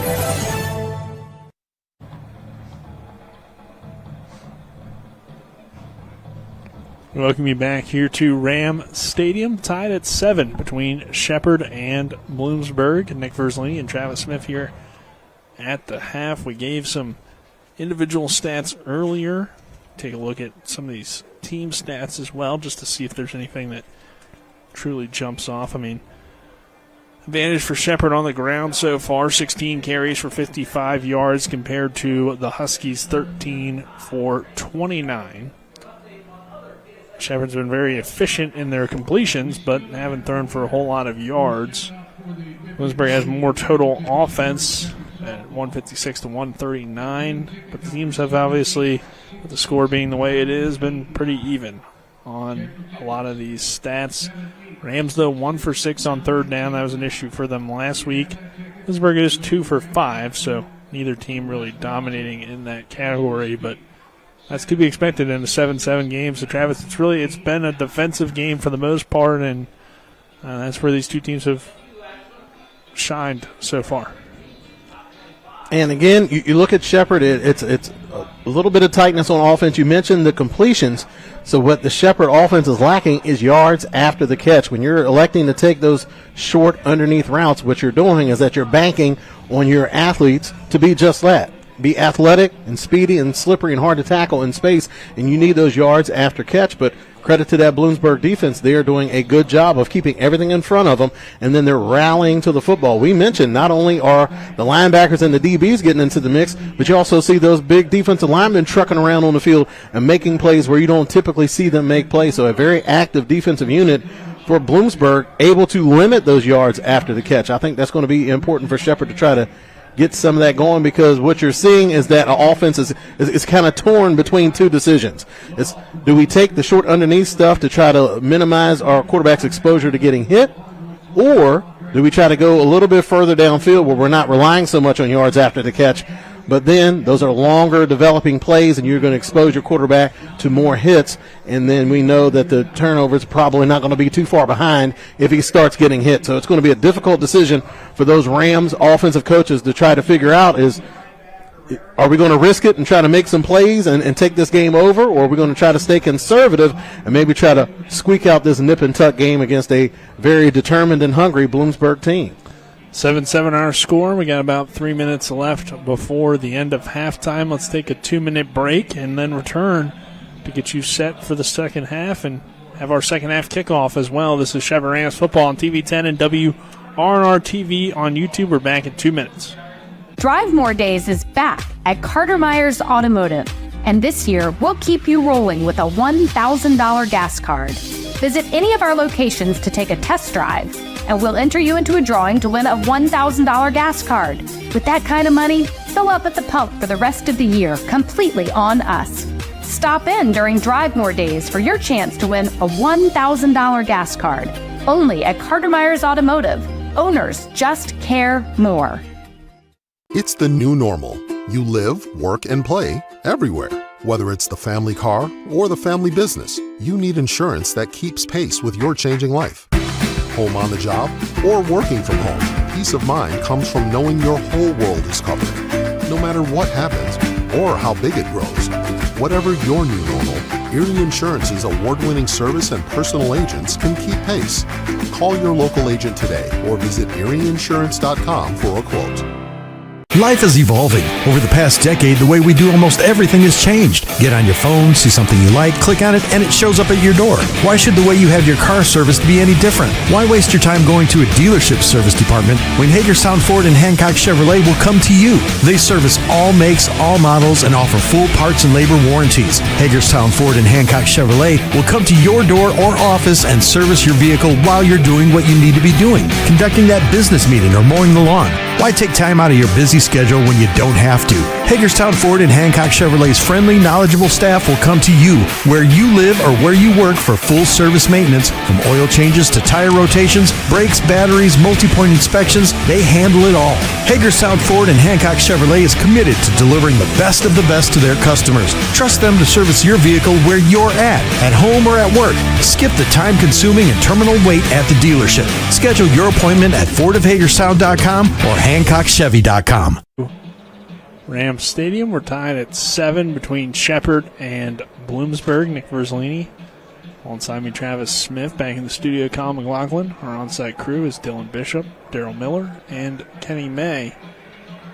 As we will get set here for the second half. Shepherd will get the ball to start the second half in this tied ball game. And Travis, any first half adjustments that they need to make here in this second half for the two teams?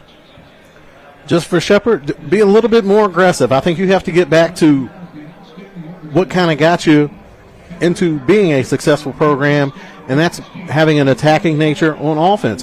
Now, you can make the choice whether you want that to be led by the ground game, which you've had success running the ball early on, or just go ahead and try to take the training wheels off, so to speak, and allow Powell to attack down the field, and that's going to open up some other things in offense, but it also increases your risk. But I just think they have to play a little bit more aggressive on the offensive side of the ball. You can't play not to lose. You have to go out there and play to win because you're going up against a very motivated team in Bloomsburg. For Bloomsburg, again, the defense has been playing really well.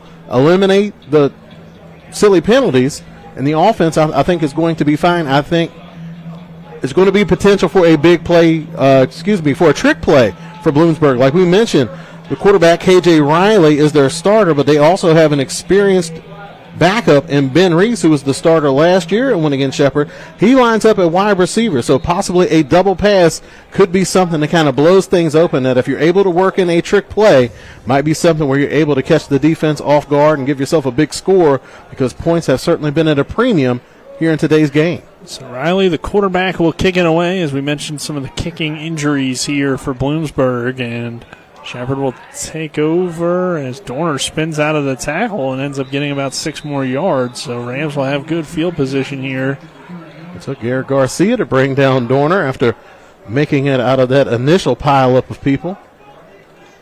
Pretty impressive there from Cam Dorner, as we've seen some great things from him throughout the season, but third quarter just getting started, and Shepherd offense figured a few things out late in that first half. We're able to have some more consistent success from the Rams, and we'll see what they can do here in the second half, as will be first down and 10 from the 31-yard line. Powell gonna dump it down. More of the same to start the drive here as Barry Hill catches it, moves it forward for about 3. Bring it with 2nd and 7. And again, Shepherd just trying to stretch this Bloomsburg defense from sideline to sideline, just trying to create some lanes in the middle. But again, an unusual look that time for Shepherd. That was more of your 12 personnel look. They had 2 tight ends and 1 running back in. So Shepherd getting deep into their bag of tricks, just trying to create some matchups that are going to be in their favor here in the second half. And 2nd down and about 8. Powell fires it to the far sideline, complete to Jeremiah Taylor. Taylor knocked out of bounds, short of the sticks. But you saw that Capers coming in off the edge. They had success with that, with those DBs blitzing off the edge. That time they send Capers, and what does he do? He gets his hands up, and that makes Powell have to put a little bit more air under the ball. It makes that wide receiver out wide have to wait on it. So it's something that you're going to see more here in the second half. I think you're going to start seeing some of those guys in that tackle box starting getting their hands up, making Powell either double clutch it or throw a little bit higher than he wants. Powell throwing deep down the field for Jeremiah Taylor, and the pass is incomplete, and a flag comes in, but not from the official directly. Well, he eventually in front throws of the flag. catch. He almost had to be shamed into throwing that flag. Jeremiah Taylor just had his one hand was just pinned behind him by the defender. It looks like it was Isaiah Meganson was the DB on the coverage. Was that who it was? I think it was Ron Long, I believe. There you go. I believe it was number 1. Okay. The 5'10", 190-pound grad student picking up the penalty on that play. And again, you got a deep shot. You got one of your better wide receivers. And I think he's beginning to emerge from that slump that he was suffering from a couple of weeks ago. You're seeing starting to make some bigger plays. Shepard's going to him a little bit more, and I think that's really going to open things up. So you take that shot down the field. You put that thought in the back of the mind of the defense. Now they have to make some adjustments, and hopefully that creates some areas that you can work underneath and see if Shepherd can start building up some of those runs after the catch. So, penalty moves the ball to the 47 as another possibly costly penalty here for Bloomsburg as they will run Malachi Brown. He slivers forward for a hole, but doesn't go too far. D'Ambra in there for the Huskies as well as Thompson, who's had a big game so far, and that will bring up second down.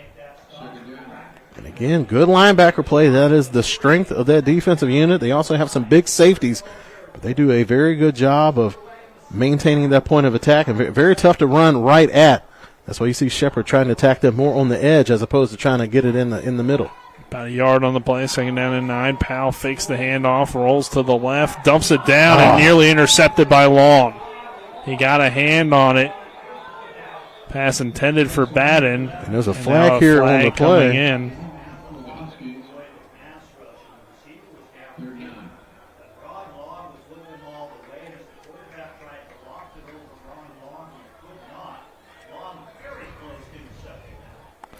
Not sure what ineligible. Yeah, ineligible man downfield. But Bloomsburg is going to decline it, forcing Shepherd again into this 3rd and long. Powell rolling out to his offhand side. And again, he's shown good touch and accuracy at times, but sometimes when he's on the move, sometimes that kind of takes away some of the power off of his throws. So it's a 3rd down and 9 here for the Shepherd Rams. 3rd quarter just getting started. First drive of the 3rd quarter between Shepherd and Bloomsburg, and we're tied at 7. 4 receiver set. Powell under some heat. Throws over the middle, complete to Malachi Brown, who is tackled at the 45-yard line. Depends on the spot, but I think he's going to be about a yard or 2 short of this first down, so it'll bring up a 4th down. Again, Malachi Brown working that angle route over the middle, attacking that too-high safety look, putting a lot of pressure on those linebackers to make plays in space, and looks like Shepherd is going to be short, and the punt unit's going to come out on the field. So, again, this Huskies defense able to stand tall. Yeah. Short out this Shepherd offense. But we saw it last week. Shepherd is experimenting with some different looks on their punt unit with Barrick back there. Still, that possibility for a trick play is still there. So Barrick will just kick it away here. And this time he gets a good punt. Carroll trying to chase it down, but it will roll into the end zone for a touchback. So I just like the fact that they let Barrick punt on that one. Sometimes you can kind of trip up your punter by asking him to direct it, or you want it hanging in the sky for an extra long time. If you got a good punter, cut him loose. Let him bomb that thing down there. He's not going to outkick his coverage. The coverage has been very good all year long, so don't put a lot of thoughts in his head. That's one of the few things that have worked consistently for Shepherd week to week. Let that dude go out there, put a foot in it, and put the pressure on the punt returner to try to field a high spinning kick. Yeah, I think you're right. We saw some interesting punts from Barrick. I thought maybe some of it had to do with the wind, but I think a lot of it was kind of what they were trying to do as a special teams unit, and maybe just made that adjustment at halftime as well to just, hey, if we do have to punt, let's just boom it. Boom it, yeah. I mean, we have a good punter, so. Yeah. Here's a toss play that gets a few yards. Bring up a second down here for Bloomsburg. So, good thing for the Huskies was that Shepherd wasn't able to down it inside the 10. And it just resulted in a touchback. Move the ball to the 20. They pick up 2 on first down to the 22-yard line. Come up with now 2nd down and 8.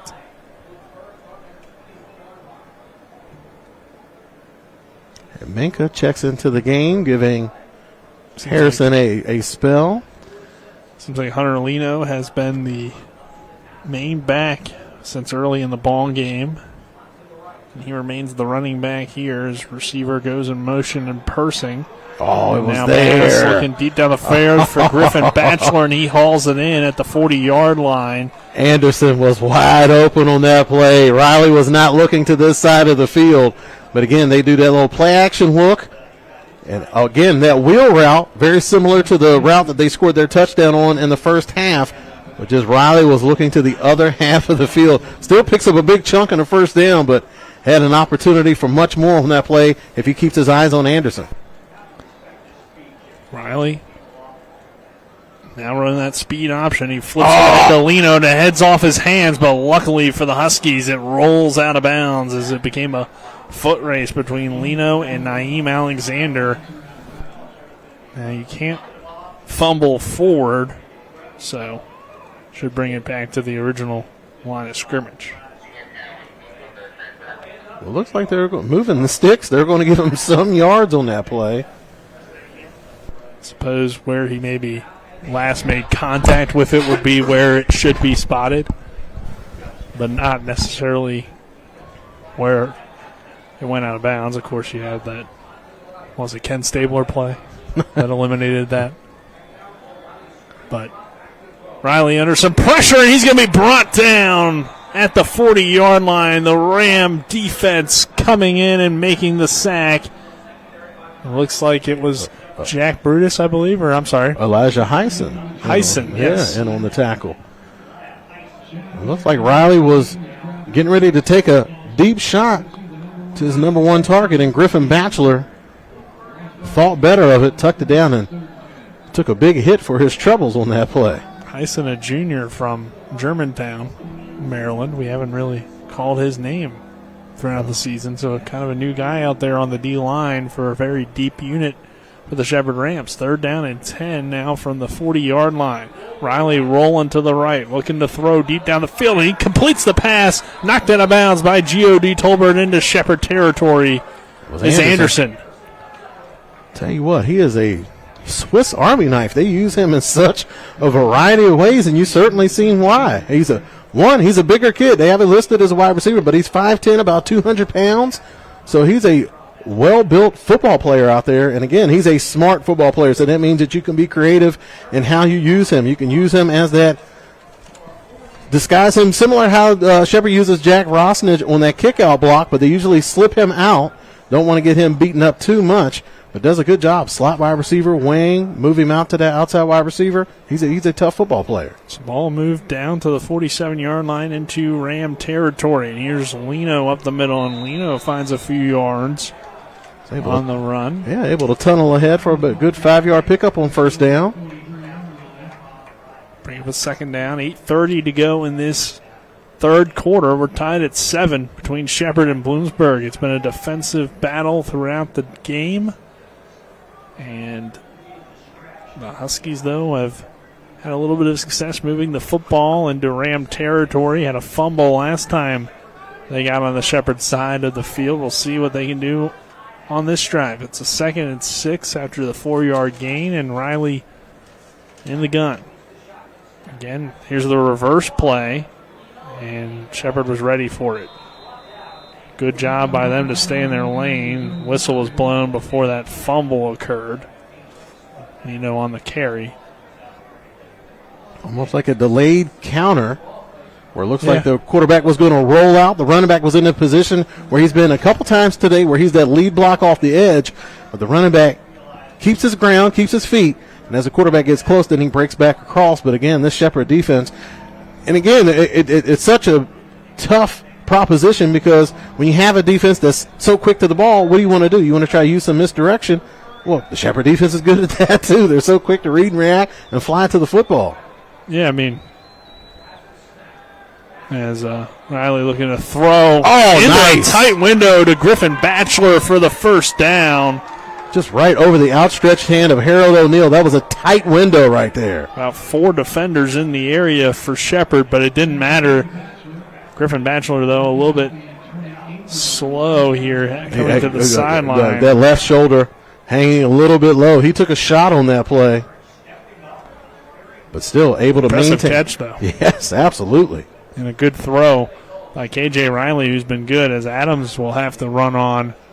I'm sorry, that would be McKinder, who runs on at wide receiver. Also the big tight end for Bloomsburg checks in, and Matthew Bowes.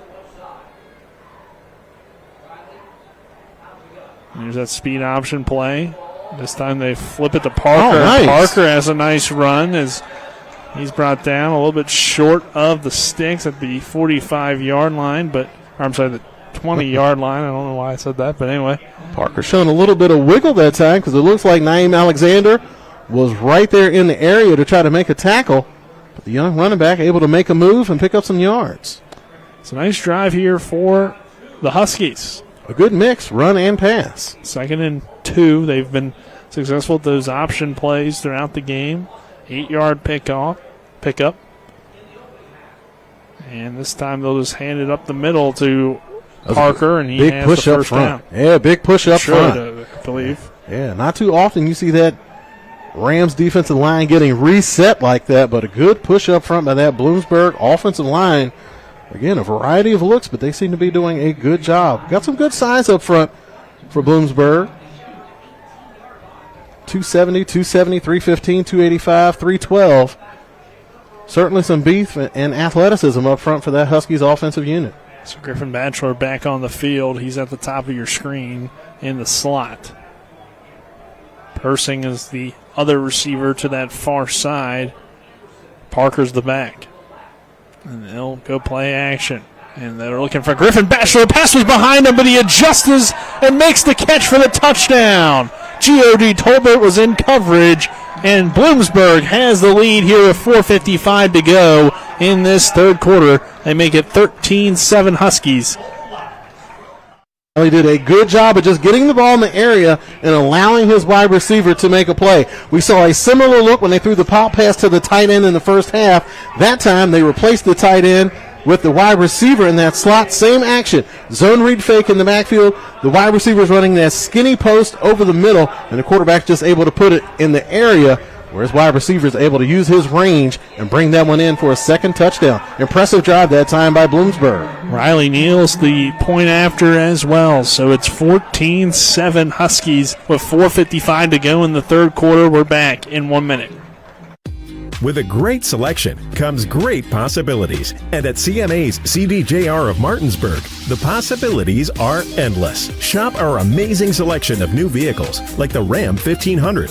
And right now, save on new Jeeps like the Wrangler and Grand Cherokee models. Plus, every Jeep purchase comes with our Jeep Wave program. So wherever your possibilities take you, you'll be connected. Shop CMA's CDJR of Martinsburg today. Owners just care more. The following is from an actual phone call. Hello there. I'm a volunteer with End of Life Choices, and you knew a gentleman, Edward, who was coming out to use Oregon's Death with Dignity law. I actually worked with him, and he wanted me to reach out to you once he died to let you know that he did pass yesterday. So I did want to get that message to you. Thank you so much. Bye. Let's not let this happen in West Virginia. Vote to permanently ban medically assisted suicide. Vote for Amendment 1.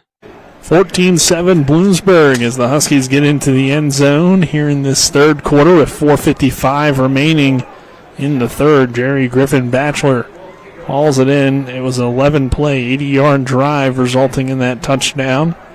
As Stanfield here on the kickoff return gets it out to about the 30. I may be Greer, I can't exactly tell, but with the multiple numbers, it doesn't do us any favors. Yeah, it kind of looks more like Miles to me, just based off of what they normally wear, but usually it's Stanfield on the kickoff return. Yeah. So it is senior day as well, so you might want to get one of your seniors an opportunity to make a play. But 30-yard line here for Shepherd. Our scoring drives, though, by the way, brought to you by John Doyle for the Eastern Panhandle as we're into the third quarter between Shepherd in Bloomsburg, and today, Travis, it's been a tough day for this Rams offense. Again, not getting a lot of run after the catch, and again, another big hit on the jet sweep action is coming up, and looks like Ron I think it Long. was Devin Fleming as well, maybe, possibly, but yeah, it looks like it was Long based off of the celebration. Long coming up. That was a big hit that time. Looked like Berry Hill had a little bit of room to work with on that one, and Yeah, they didn't give him much forward progress either. They spotted it about where he got knocked back to after a short gain on that jet sweep. Berry Hill, the wide receiver, and again, not really throwing it deep down the field is the Rams. Second down here. Powell kind of sidearms it to Malachi Brown, and he's got space. Malachi Brown is going to be brought down by Long into Bloomsburg territory to the 49-yard line. And with these offensive struggles, that may be something that Shepherd tends to lean on a little bit more here in the second half. Get that ball to Malachi Brown out of the backfield and allow him to make plays in space. Again, you're serving two purposes. One, you're getting the ball out of your quarterback's hands quickly, and you're also picking up those run after the catch type plays. Jordan Barnett in on the carry for Shepherd. The Rams going quickly back on the line and trying to attack this Bloomsburg defense. Under 3.5 minutes to go in this third quarter, and the Rams trail it by a touchdown. Barnett remains the running back here for second down and 7 after the 3-yard kick. Has some time, throws behind his intended target, incomplete, out of the hands of the tight end Brian Jester. Haven't seen much action from the tight ends this season, and Jester can't haul in a catchable pass, but still maybe a tough adjustment there. Tough adjustment, and coming into today's game, Jester, only 3 catches on the year, and that has been something that has been a strength on Shepherd's teams in the past. Having those big pass catchers at the tight end position really opens things up for the wide receivers out wide. Really haven't had guys to fill that role here this season. Yeah, Brian Walker graduated in 2 years now. Shepherd's been looking for a tight end and haven't had anybody emerge in that role as a pass catcher. 4th down and 6, and Ryan Barrick will punt. Barrick this time has a little bit of a shaky punt, but that's gonna take a Bloomsburg bounce. Still not bad though. Get you about the 17-yard line where the Huskies will take back over, who now have the lead at 14-7. They have the lead back, I should say, with 2:23 to go in this third quarter. And Travis, momentum clearly on Bloomsburg's side. They're able to continue their defensive strengths against a Shepherd team that seems afraid to throw the football more than 2 yards down the field. And Bloomsburg is defending that well, and they're moving the ball down the field. And they are. And unusual, just when Barrett punted the ball, he got it more with shin than he did foot on that play. So not sure what's going on with Barrett, but he's having an uncharacteristic game. That's been one of the most steady supplies of consistent plays throughout the year. So just one of those days for Shepherd where the things that you're depending on week in and week out aren't really coming through for you today. Riley looking deep down the field, and that one knocked away. It wasn't really going to be catchable for Persing here on the near sideline. But both guys didn't give up on the play. They're both chasing the ball outside the white on that play. You saw those Bloomsburg players. They cleared out of the way pretty quick on that one. So Persing, the intended receiver, and will bring up a second down and 10 for the Huskies, who lead it 14-7 with 2:16 to go in this third quarter between Bloomsburg and Shepherd. Of course, we saw the upset a year ago when Shepherd came into Bloomsburg 7-1 and the Huskies were 1-7. Didn't matter though. Bloomsburg was victorious 14-10. They're having success here again today against the Shepherd team that's 5-3 and Bloomsburg's 4-4.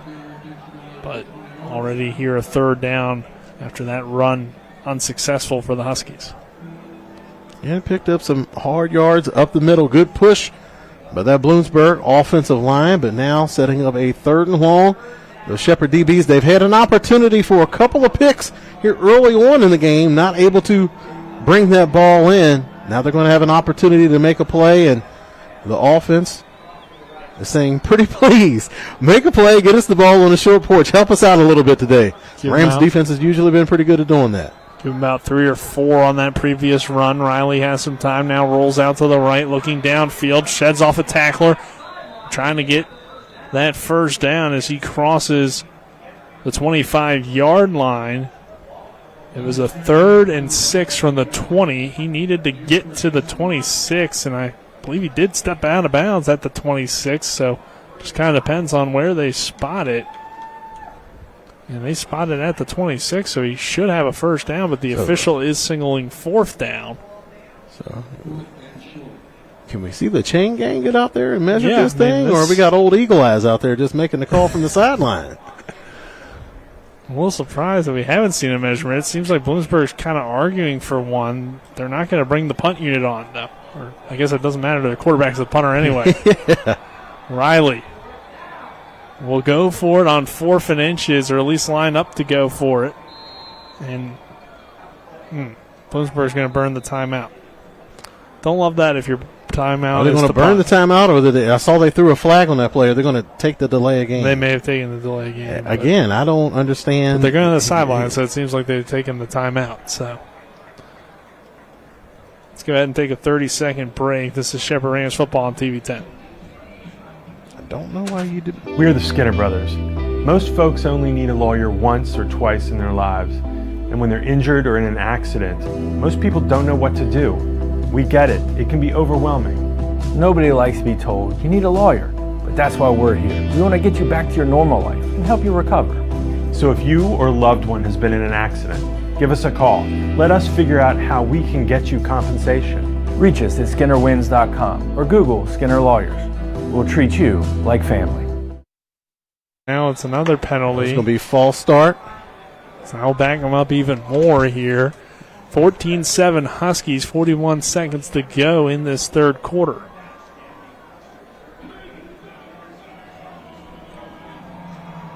The drive that started out with some promise for the Huskies quickly turned sideways. And now they're backed up, almost putting out of their own end zone at this point. And Shepherd having a chance to get the ball back with some excellent field position. So, yeah. But there's only 20 seconds to go here in the third, so Riley will boot it away. And still nice a pretty kick. good kick as Greer will fair catch it at the 43, 42-yard line. And it will be good field position here for Shepherd, but it seemed like it could have been possibly better. And you know, Riley, even if he might deserve a special teams player of the week from the absolutely. PSAC, being a quarterback / punter. Like if you came in and didn't know that he wasn't their normal punter, like you wouldn't have picked it up from the way he's played today. Right, yeah, for sure. And kicking. Yeah, we had to check his stats. I'm curious how his stats match up against Barrick, who we consider like he's an excellent punter. I think his numbers are probably stacking up pretty favorable to Barrick. Yeah. First down and 10 here from the 42. Dorner going in motion. And they'll sling it out to Dorner. And Dorner will make the catch and pick up a few yards out to about the 46, 47-yard line. Anyway, that will do it for the third quarter. Our score, Bloomsburg 14, Shepherd 7. 14 was enough to beat the Rams a season ago. We'll see what it takes here this year in the fourth quarter. But this is Shepherd Rams football on TV 10 and WRNR TV on YouTube. We're back in 1 minute. Life is evolving. Over the past decade, the way we do almost everything has changed. Get on your phone, see something you like, click on it, and it shows up at your door. Why should the way you have your car serviced be any different? Why waste your time going to a dealership service department when Hagerstown Ford and Hancock Chevrolet will come to you? They service all makes, all models, and offer full parts and labor warranties. Hagerstown Ford and Hancock Chevrolet will come to your door or office and service your vehicle while you're doing what you need to be doing, conducting that business meeting or mowing the lawn. Why take time out of your busy schedule when you don't have to? Hagerstown Ford and Hancock Chevrolet's friendly, knowledgeable staff will come to you where you live or where you work for full service maintenance, from oil changes to tire rotations, brakes, batteries, multi-point inspections. They handle it all. Hagerstown Ford and Hancock Chevrolet is committed to delivering the best of the best to their customers. Trust them to service your vehicle where you're at home or at work. Skip the time-consuming and terminal wait at the dealership. Schedule your appointment at FordofHagerstown.com or HancockChevy.com. The fourth quarter, but our third quarter is brought to you by Parsons Ford in Martinsburg, located at 1400 Shepherdstown Road and online at parsonsford.com. They became number one by making you number one first. Parsons, as well as Smallwood and Small Insurance, your total insurance solution at 1250 Edward Miller Boulevard. Call 304-263-3361. And here's Swinehart on the sweep, and he has a first down and more. Nice designed play for the Rams. Making the tackle was Charles Cruz, but big run there for Grant Swinehart, and we're seeing more of him in this game than we have over the last few weeks. Because we've been seeing the emergence of Barnett in the running game, which meant Swinehart was the kind of the odd man out, but he's had some success today, and good blocking on the edge that time created the lane for Swinehart to get it. Here's that jet sweep with Barry Hill this time, and Hill trying to get to the edge, takes it down to about the 38-yard line. And Hill, they reward him. He does a good job blocking. He's a smaller wide receiver, so you don't expect him to really impose his will when it comes to blocking. 5'9", 155 pounds, but he uses all of it, and he's a very good blocker out in space. Let's give him about 4 on the catch and run for Barry Hill. 13:55 to go in this contest. Shepherd trails by a touchdown. Here's another pitch play to the outside, and Bloomsburg does a good job there. D'Ambra in on that tackle. Also Fleming come up there to support there on the edge. I mean, Shepherd, kind of an interesting play. Short side of the field, they run a toss to that side. And it's like they feel like they have a pretty good matchup with that size, running behind Caleb Herb and Brandon Carr. But again, you have a team, that defensive line they're quick to make plays out there on the edge. So no gain on that run, and Powell will be forced to throw it here on 3rd down and 6. He completes the Barry Hill. He throws out a stiff arm and a good tackle in space from Nate Capers. And it will come down to the spot. I think it's going to be 4th down, and it is 4th and 1. Does Shepherd go for it here? They are on the Bloomsburg side of the field, so really no reason not to here from the 34-yard line. Capers just doing a good job of tracking Hill on that play. Capers 6'3", 205. It's Wildcat with Grant Swinehart, and Swinehart takes it up the middle. Bloomsburg gets there, and they stop him on 4th down. Turnover on downs. The Huskies leading the charge was Cole Turner, and Shepherd can't get the first. Depending on the spot, it does seem like the Shepherd offense still on the field, and they do single 1st down. Huskies can't believe it. So from our angle, don't know if he was able to extend the ball once he was in that pile, but from our vantage point, it looks like they were able to stop it. Now the referees are coming in. They've moved the spot now slightly. It is at the 33-yard so they moved it back, line. but they still give Shepherd the 1st down. That's just 2 slaps in the face to Bloomsburg on that play. No measurement again. High snap. Swinehart looking for some room. It's about I wanted 4. And you see the coaching staff of Bloomsburg demanding an explanation on that play. One, it gets marked, a turnover on downs. Then another referee comes in, overrules everybody, says it's a 1st down. Then another referee comes in and moves the ball back. That will leave you with a lot of questions, I'm sure. Yeah, and no measurement. No measurement. Old eagle eyes. On a short play that we don't get a measurement is Cam Dorner dancing with the Husky defense. But didn't matter as Brady Thompson makes a nice tackle in space after maybe a yard or 2 on the catch and run. It'll bring up another 3rd and long here for the Rams.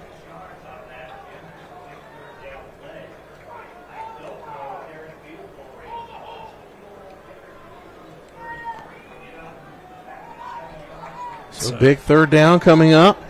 This defense has been able to stand tall for a good part of today's contest, putting a lot of pressure on this Shepherd offense. 3rd and 5 from about the 26-yard line. There's Swinehart again, who stutter steps in the hole, gets it down to about the 24-23. He's going to be short of the sticks. Don't speak too soon. That ball has a tendency to move after the snap. Well, he needed 5, and he got only 3, so I don't see how he would have a 1st down, but you never know. You don't want to assume. Somebody might have saw something better from the sideline there. Again, no measurement. Should be about 4th and 1 or 2 here on the play. Like Powell is in the pistol. Jordan Barnett is the back. You got to figure he's getting the football, or at least that's what everybody thinks. Powell with a hard count. 4th down. See the coach rubbing his belly. Let's see if Shepherd runs a belly. Could be what it is. They feed it to Jordan Barnett, and he has the first down. That time, not a whole lot of questions from either side on that spot as Ryan Wartz made the tackle. It's a first down for the Rams, and they're back in the red zone. So we saw the offensive coach signaling the play in was rubbing his belly. If he's rubbing his belly, chances are it's probably going to be a belly. You don't want to make things too complicated. Barnett remains the back again. Powell going to that hard count.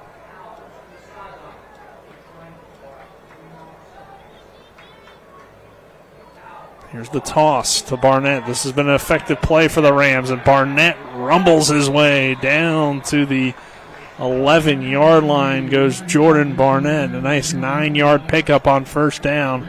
Bring a 2nd and 1.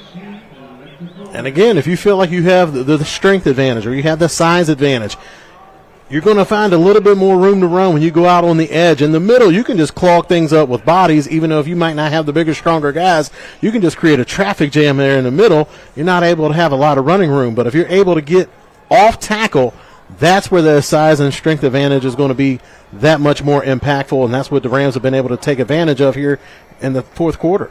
2nd down and 1. Here's Barnett again. Barnett runs into the Huskies. All of them. Giovanni Cancro leading the charge again. He pretty much represents all of them at 6'2", 315. Yes, he does. Cancro, a big body there on that Husky defensive line. And he carries it well because he's made plays from sideline to sideline. It's a very active defensive front. No, he doesn't look 315. No, he doesn't. He carries it well. But either way, the Rams do get the first down. It's 1st and goal now from the 9. Dorner goes in motion from left to right. Here's that jet sweep. Dorner, though, is stopped in the backfield. Tackle. Great play by Getz. Getz working hard off the edge. Listed at 6'1", 220. Looks a little bit bigger on that and was certainly larger than that on that last play. Did a good job of getting upfield and bringing down the ball carrier. You see Bloomsburg made that adjustment. They have been giving up some plays off of that offensive right here all along this drive. And that time Getz was able to get outside and keep his leverage and make a good tackle at the point of attack. So about a 4-yard loss on the play. Brings up 2nd down and goal from the 13. Hill in motion. And now Powell looking to throw, but a penalty. Hill might not have been set before they took the snap. Like Powell, though, eluding the entire Husky defense into the end zone for a touchdown. But there is a flag, as we mentioned. I think it's going to go on the Ram offense. I think it might have been against Hill. I think it might have been something where he turned upfield a bit too soon. Yeah, that's what I was thinking. He wasn't really set before the snap. So with the penalty, that touchdown will be taken off the board. There's the illegal shift against Shepherd. And with 7:40 left here in this fourth quarter, it's 14-7 Bloomsburg, and the Rams are going to be brought back even more. 2nd down and goal here from about the 14, 15-yard line. And that's certainly 17, 18-yard line. And that's certainly a gut punch for that Rams offense, in particular, Lek Powell. That was a play that he needed. All right, not only do you get the score and you have an opportunity to pull even, just in terms of confidence and in his development, being a first-year starter, he needed that play just for a confidence boost. Maybe he could still take some confidence out if he was able to make a play, but he really needed that one. 2nd and goal from the 18. Powell throws high, complete to Cam Dorner, who catches and runs his way down inside the 5-yard line. Goes Dorner. Good play for Grant Swinehart on that play. He runs a wheel route out of the backfield, and he instantly turns into a lead blocker for that wide receiver coming off the backside, running that shallow drag. So good play design that time, and excellent play by Grant Swinehart, just being an excellent teammate on that play. Not looking for the pass himself, but just looking to create a lane for his teammate to pick up a big chunk of yardage on that play. So it should be a 3rd and goal here from the 2-yard line, and here comes a timeout for Shepherd. Our 4th quarter brought to you by Smallwood and Small Insurance in Martinsburg, your total insurance solution at 1250 Edwin Miller Boulevard. Call 304-263-3361. As well as the Skinner Accident Injury Lawyers, representing accident injury claims for over 50 years. Go to SkinnerWins.com. So, Travis, we got a 3rd and goal from the 2 for Shepherd, 14-7. Huskies lead the Rams here, just under 7 minutes left. So, we got a great game on our hands, and Shepherd trying to drive in and tie this game back up. I see Barnett, he's coming off the field. I was thinking maybe Shepherd might go back to that Wildcat look that they used earlier where they had Barnett and Rosnich in the backfield. Still might be that. Nope, won't be the Wildcat look. We got Swinehart. He's still in the game. He's earned it this drive. He's making runs, making blocks. A heavier look up front. Only one wide receiver split out wide. 3rd down and goal from the 2. They'll hand it to Grant Swinehart, who has a big hole, and he'll take it in the end zone. Touchdown, Shepherd. And 14-13 is the score. The Rams will run the extra point unit on to tie the game with 6:55 left in the 4th. And Jack Rosnich absolutely melted the defender in the end zone on that play. You want to run behind a good lead block, you find 44. My goodness. He knocked the fillings out of his teeth on that play. Good job that time.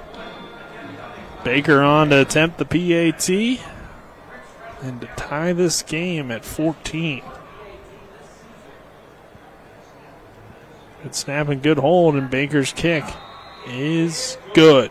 We're tied at 14 between Shepherd and Bloomsburg. 6:55 to go in this 4th quarter. We'll take a 1-minute break. This is Shepherd Rams football on TV 10. Life is evolving. Over the past decade, the way we do almost everything has changed. Get on your phone, see something you like, click on it, and it shows up at your door. Why should the way you have your car serviced be any different? Why waste your time going to a dealership service department when Hagerstown Ford and Hancock Chevrolet will come to you? They service all makes, all models, and offer full parts and labor warranties. Hagerstown Ford and Hancock Chevrolet will come to your door or office and service your vehicle while you're doing what you need to be doing, conducting that business meeting or mowing the lawn. Why take time out of your busy schedule when you don't have to? Hagerstown Ford and Hancock Chevrolet's friendly, knowledgeable staff will come to you where you live or where you work for full service maintenance, from oil changes to tire rotations, brakes, batteries, multi-point inspections. They handle it all.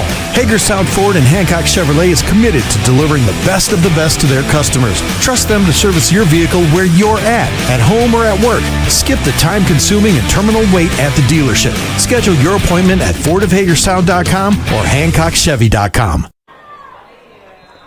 Griffin Batchelor with a solid kickoff return out to about the 24-25-yard line. 6:49 to go in this 4th quarter. We're tied at 14 between Shepherd and Bloomsburg. Nick Verzolini alongside me, Travis Smith, Daryl Miller, as well as Dylan Bishop and Kenny May, our on-site crew. Back in the studio, Kyle McLaughlin.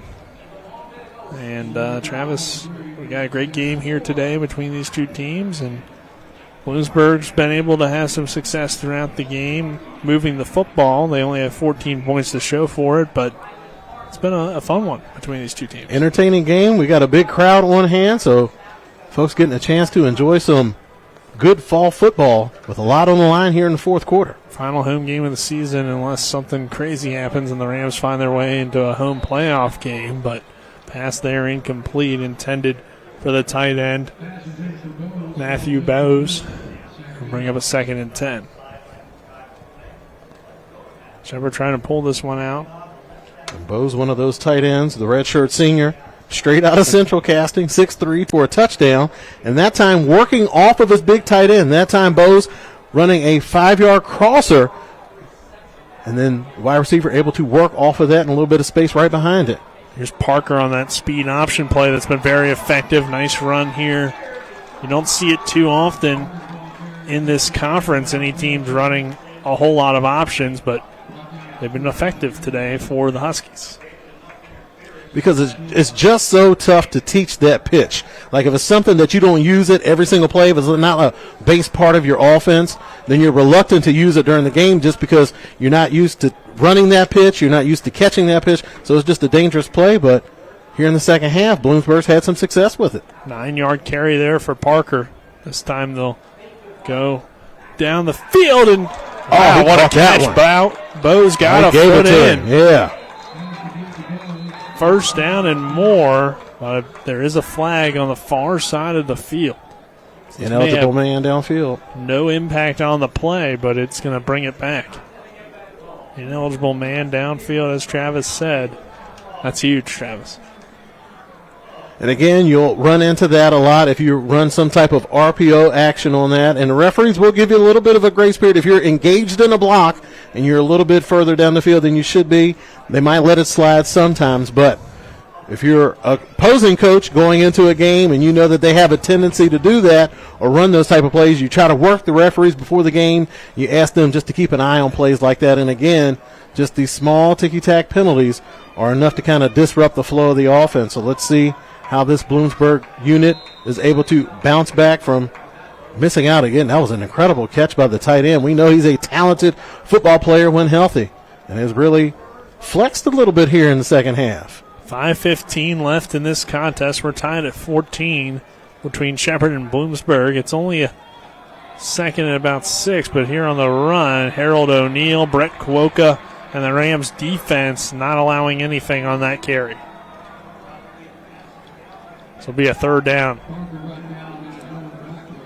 Running on is the backup quarterback, Ben Reese, who's forced into a wide receiver role today due to some injuries for the Huskies. So give credit to them for recruiting some quarterbacks with some versatility. Yeah, they got football players. They don't have quarterbacks. They have football players. Midfield here. Third down and 6. 4:35 to go. And a rolling clock here in the fourth quarter. Riley looking to throw. Under some heat. Throws for Reese. Falls down, and they're going to get the pass interference call. Batten was the corner in coverage. He's probably arguing for some incidental contact. And that's what it looked like. It looked like their feet got tangled up on that play, but not the call. Not the call. Pass interference is the call against the Rams on a third down and 6 with 4:21 now to go. And that will be a first down for Bloomsburg.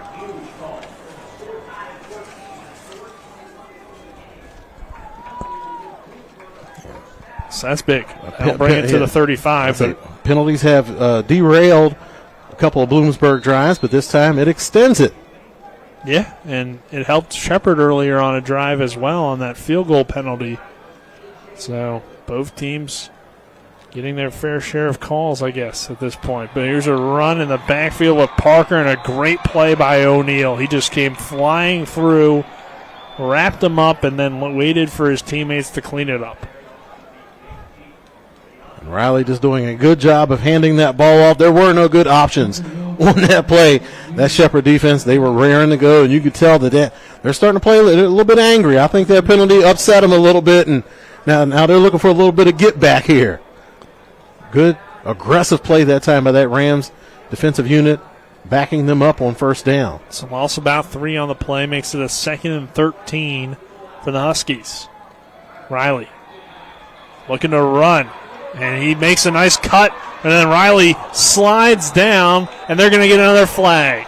And the way it's gone for Shepherd, you know what those type of hits usually lead to. Hey, hope this is not a targeting call. I believe it would be O'Neal as well, who's made some huge plays on this drive. I think the guilty party is going to be Cole Scott. Okay. I just saw O'Neal running to the sideline, so I wasn't certain on that one. He's sliding there. I don't know if I would say that looked like a targeting, but, I mean, obviously the officials are very concerned about that kind of play. You want to eliminate those hits to the head from the game. And for Shepherd this year, it's usually been the worst-case scenario. Yeah. Not only giving up the penalty, but you also lose a player. That has been the trend good run there from Riley to make a nice move. Obviously, too, I mean, refs are, even if they're running, are still going to want to protect those quarterbacks.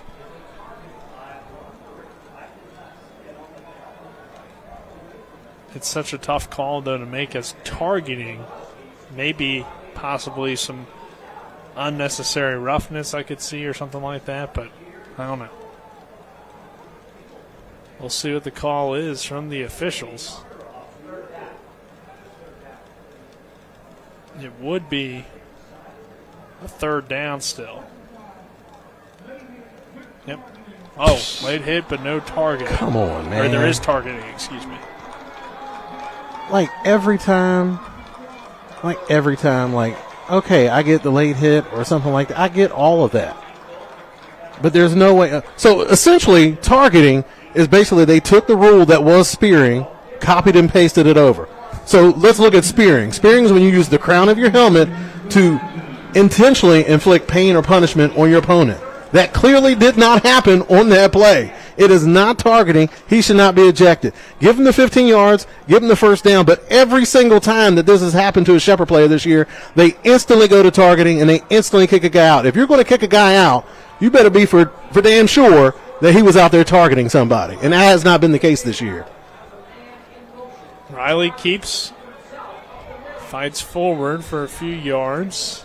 Down to about the 9-yard line goes KJ Riley, the quarterback, and now the Rams are being forced to call some timeouts with 3:12 left. They still have, of course, the 2-minute timeout to work with, but they're trying to maintain some clock if and when Bloomsburg eventually scores here. We'll take a 30-second break with the timeout. This is Shepherd Rams football on TV 10. WV Medicine is pleased to introduce 6 new providers who've joined University Health Associates East and our medical staffs at Berkeley Medical Center and Jefferson Medical Center. Dr. Cassandra Claiborne, Family Medicine. Certified Registered Nurse Anesthetist, Benjamin Hartland. Dr. Sojana Kalori, Oncology. Certified Physician Assistant, Melissa Short, Neurology. Dr. Adolfo Villoria, Neurosurgery. And Certified Physician Assistant, Joshua Wilson, Family Medicine. Welcome to WVU Medicine. 3:12 to go here in this fourth quarter, 14-14. The Rams burn a timeout. And we're getting ready for Bloomsburg on a 2nd down and 7 here, Travis, from the 14. So a lot of pressure on this Rams defense to make a play. Again, we've talked about the kicking issues that Bloomsburg has, having their quarterback taking care of all those kicking issues. Hadn't had any issues as far as extra point, and they're kind of in that extra point range. So could be something where a field goal may not be out of the question. Flag, and but they certainly want to punch it in for that touchdown. Against Bloomsburg here. Yeah, I mean, with this amount of time left, too, you'd rather have a touchdown lead than just a field goal lead. And there's the penalty that will bring him back a little bit, too. So, and you certainly don't want that coming out of a timeout. You're coming off of a timeout. You feel like you should have a good plan moving forward, and then you get a false start. So maybe the jitters getting a little bit to Bloomsburg here down the stretch, but as we've seen, sometimes these little ticky-tack penalties can be enough to derail an offense and stall out a drive. So it will be 2nd and 12.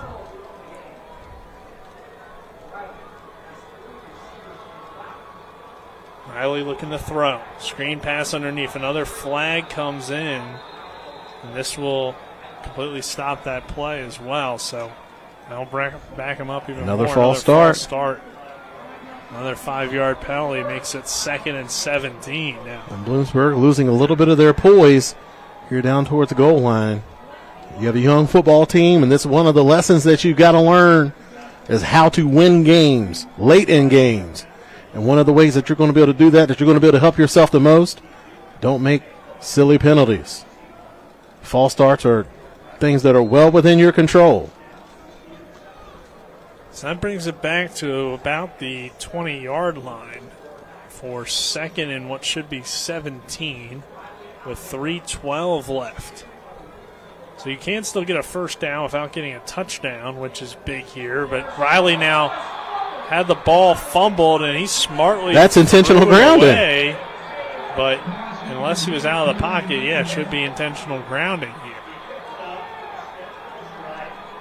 Kind of a understandable decision for Riley. You're trying to avoid a sack there. Nobody was in the area, but the ball did cross the line of scrimmage, I believe. So the question is, was he out of the pocket? That certainly seems to be what Coach McCook is trying to call for from the sidelines.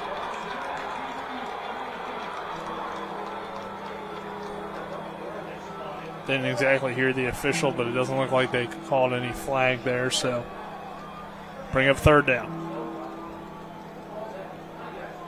See, Bloomsburg realizing the potential that they have to take a lead and a stranglehold on this game. Hands getting kind of shaky down here towards the goal line. Yeah, I mean, at this point here, you have a third down and 17 from the 20-yard line. So from here, it's about a 37-yard field goal. Can your quarterback make a 37-yarder is a big question, and I don't know the answer to that, but I would guess you don't feel great about it. So what are you going for here on third down and 17? You can draw up something possibly to get a shorter field goal and at least take the lead. I think that's probably your thought process here. That's going to be your conservative approach. Also, something you want to factor in is where do you like to kick it from? Do you want it on a particular hash? Do you want to right down Main Street?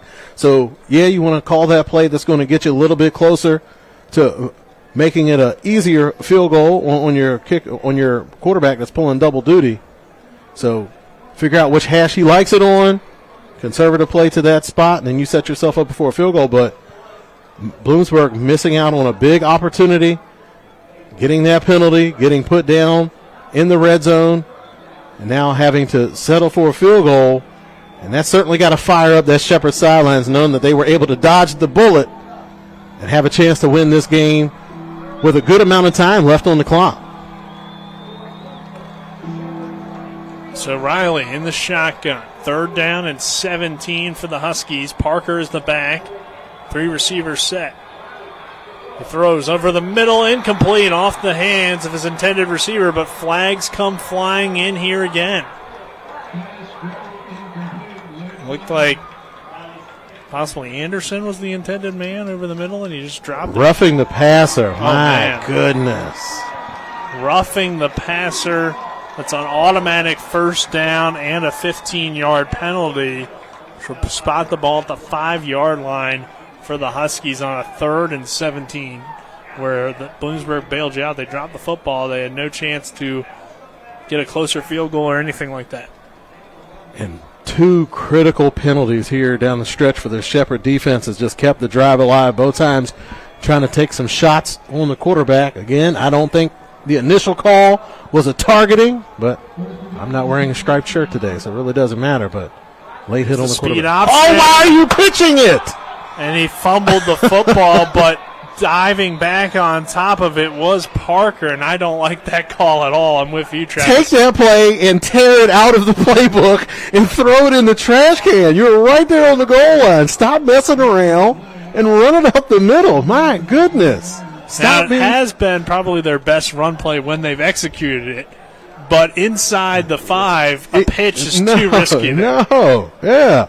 That close is like it's much smaller area that you're working in, so the defense can react to it that much quicker, and you're going to pitch the ball back to a redshirt freshman? Come on, man. Y'all called a gem up until this point. So that will send Parker to the bench. That will bring Lino in, who is a junior, a little bit more experienced, pistol formation, but now that backs them up to 2nd and goal from their own or from the 20-yard line. And Riley this time somehow got it to Anderson in the flat, and Anderson will take it inside the 10. Oh my goodness, Elijah! What a good play! Comes back in the backfield, blows it up, but Riley once again just able to make an incredible play to get the ball out to Anderson that time. That was a much tougher catch than the one he dropped on the 3rd down previous. Was able to make something out of potentially a loss on that play. So, again, this It's already a tied ball game. The tension is high, and they seem to be upping the ante here with the penalties, the close plays. 2-minute timeout. We'll take a 30-second break. Tied at 14 between Shepherd and Bloomsburg. This is Shepherd Rams football on TV 10. Hi, Delegate Mike Hornby here. While I do not have an opponent this election cycle, I want to talk about the power of your voice, your vote. Voting is not just a right, it's a responsibility that shapes our future. Each election is an opportunity to express your values and priorities. When you vote, you influence decisions on education, healthcare, the role of government, taxes and regulations, issues that impact our lives and the generations to come. Berkeley County, remember your vote is your voice. My family fled from a dictatorship where we didn't get a voice. If you don't speak up, others will make decisions for you.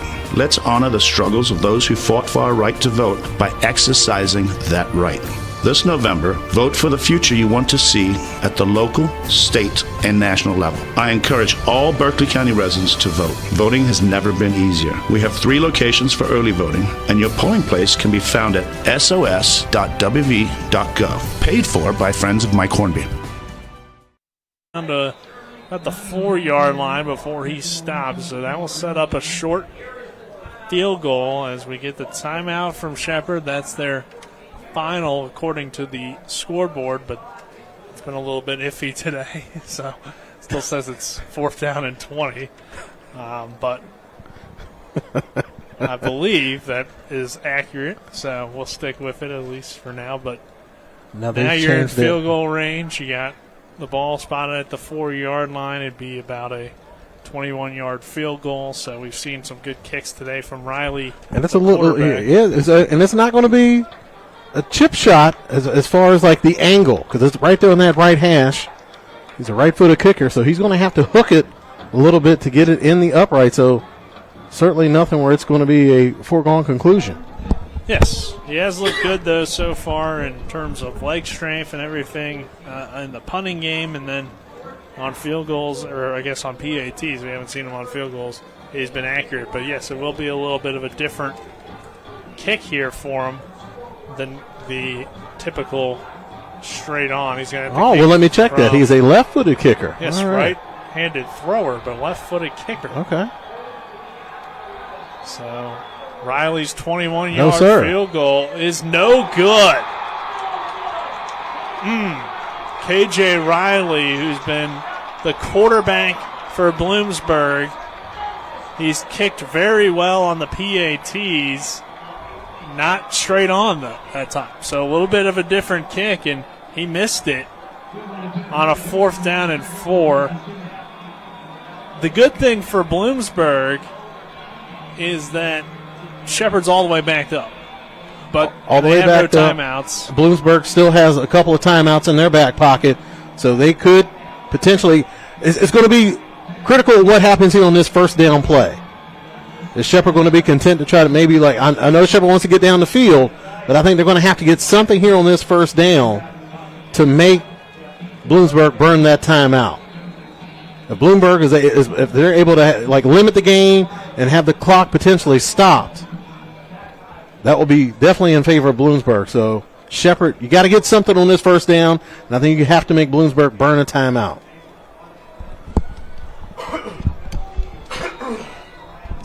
Must have been some sort of penalty or something. I don't know why the ball would be at the 20.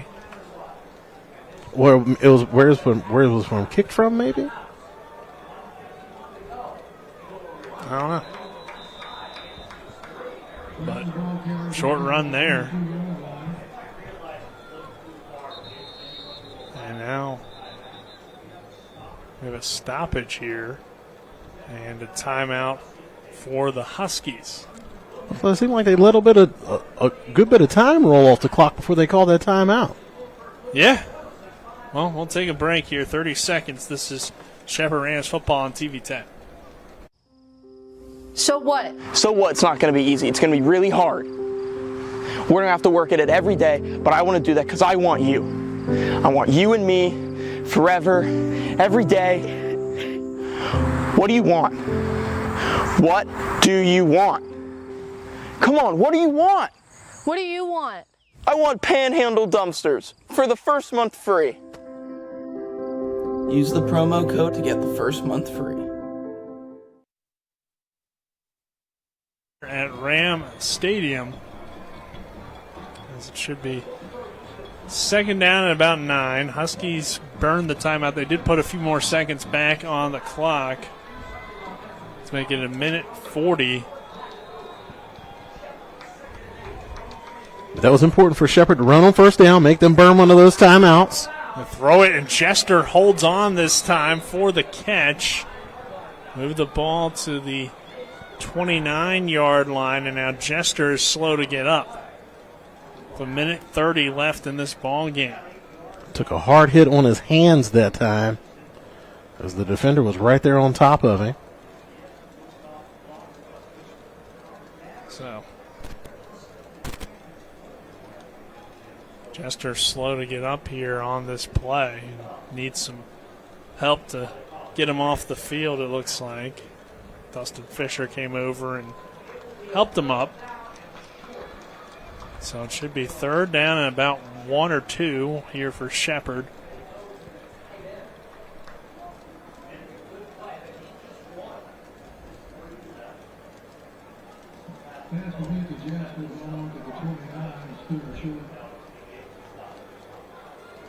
So about 3rd and 1 here for Shepherd. Minute 30 left. Bloomsburg still has 2 of its timeouts left. There's been another adjustment, I believe, here to the game clock. Tied at 14 between Shepherd and Bloomsburg. The Huskies have had so many injuries to their kickers that their quarterback is their kicker, and he missed a 21-yard field goal to set up Shepherd on this drive.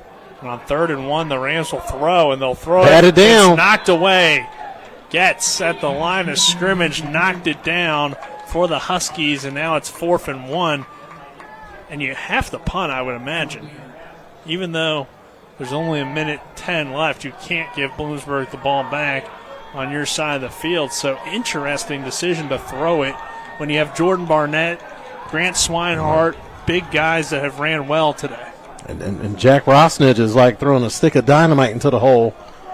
A very good lead blocker, but... So Bloomsburg has another chance. Ryan Barrick will punt. The tension is rising. We knew it was going to be a tight fourth quarter. We didn't think it was going to go quite this way. Barrick's punt. It's a solid one. Griffin Batchelor will field it on the run, and Shepherd with great coverage. Excellent tackle. Naeem Alexander. Space. Now that's Demir Minka. Oh, was Minka down there? All right. Number 23. He's rotated in. He's got quite a few snaps on the defensive side of the ball, so really making the most of his opportunities today. Minka makes a nice play, tackles him in space, backs it up to the 32 with 1:02 left, but Bloomsburg still has 2 timeouts to work with. And even though the kick was no good from 21 yards, it was long enough. It just, wasn't accurate. It kind of had a funky angle, a left-footed kicker from that right hash. You would think he would be able to go up there and just punch it through, but again, he's somebody that's not used to getting a lot of kicks, and certainly nothing where he's having to Plus, when you're the quarterback, how much time are they spending practicing field goals with you at practice? Not a lot of Indy. Here's the throw to Griffin Batchelor. Pass complete. He's had an excellent game here today. He'll step out of bounds. Shepherd, they have to send pressure. I don't think that they can sit back and just play coverage and let him dink and dunk underneath. They still have 2 timeouts. They don't have a lot of distance to travel. Shepherd's got to send some pressure. We saw Bloomsburg got some shaky hands down there towards the goal line on that last drive. Shepherd put some pressure on them. Maybe you can get a turnover. Maybe you have a chance to get the ball back to your offense. But I don't think sitting back in coverage is going to be the way to go. 6-yard gain. 2nd down and 4 from the 38. Rams do bring the pressure. Riley throws. Pearson trying to make a diving catch, but he's out of bounds and incomplete. Bring up a 3rd down. Parsing the intended receiver. 3rd down and 4 now. It's like Will Johnson was in on the coverage of that play.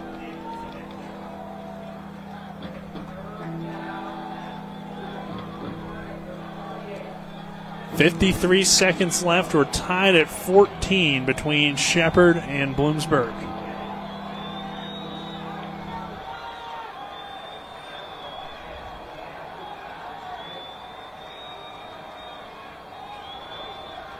Riley takes a snap under some heat, and he's going to be brought down. Elijah Queen off the edge gets the sack, and that's a huge play for Shepherd, as that will pretty much do it, I think, for regulation. I mean, there's only about a second difference between the game clock and play clock, and Shepherd doesn't have any more timeouts, so there's no reason for Bloomsburg to hurry things up here. They'll probably take a timeout with about 2 seconds and then probably just take a knee. Or take a Hail Mary. Yeah, they could take a Hail Mary if they want. Yeah, might as well. But I mean, if that gets picked off. It worked out for the Washington Commanders pretty well. Yeah, but they're at the 33-yard line, 32-yard line, so it's a long throw. A little bit further to travel. They don't have Jaden Daniels. No, He's got a bigger arm probably than everybody here. But they do have 2 seconds to work with, so hook and ladder. There you go. They like pitching. Yes, they do. You want to pitch it, don't you?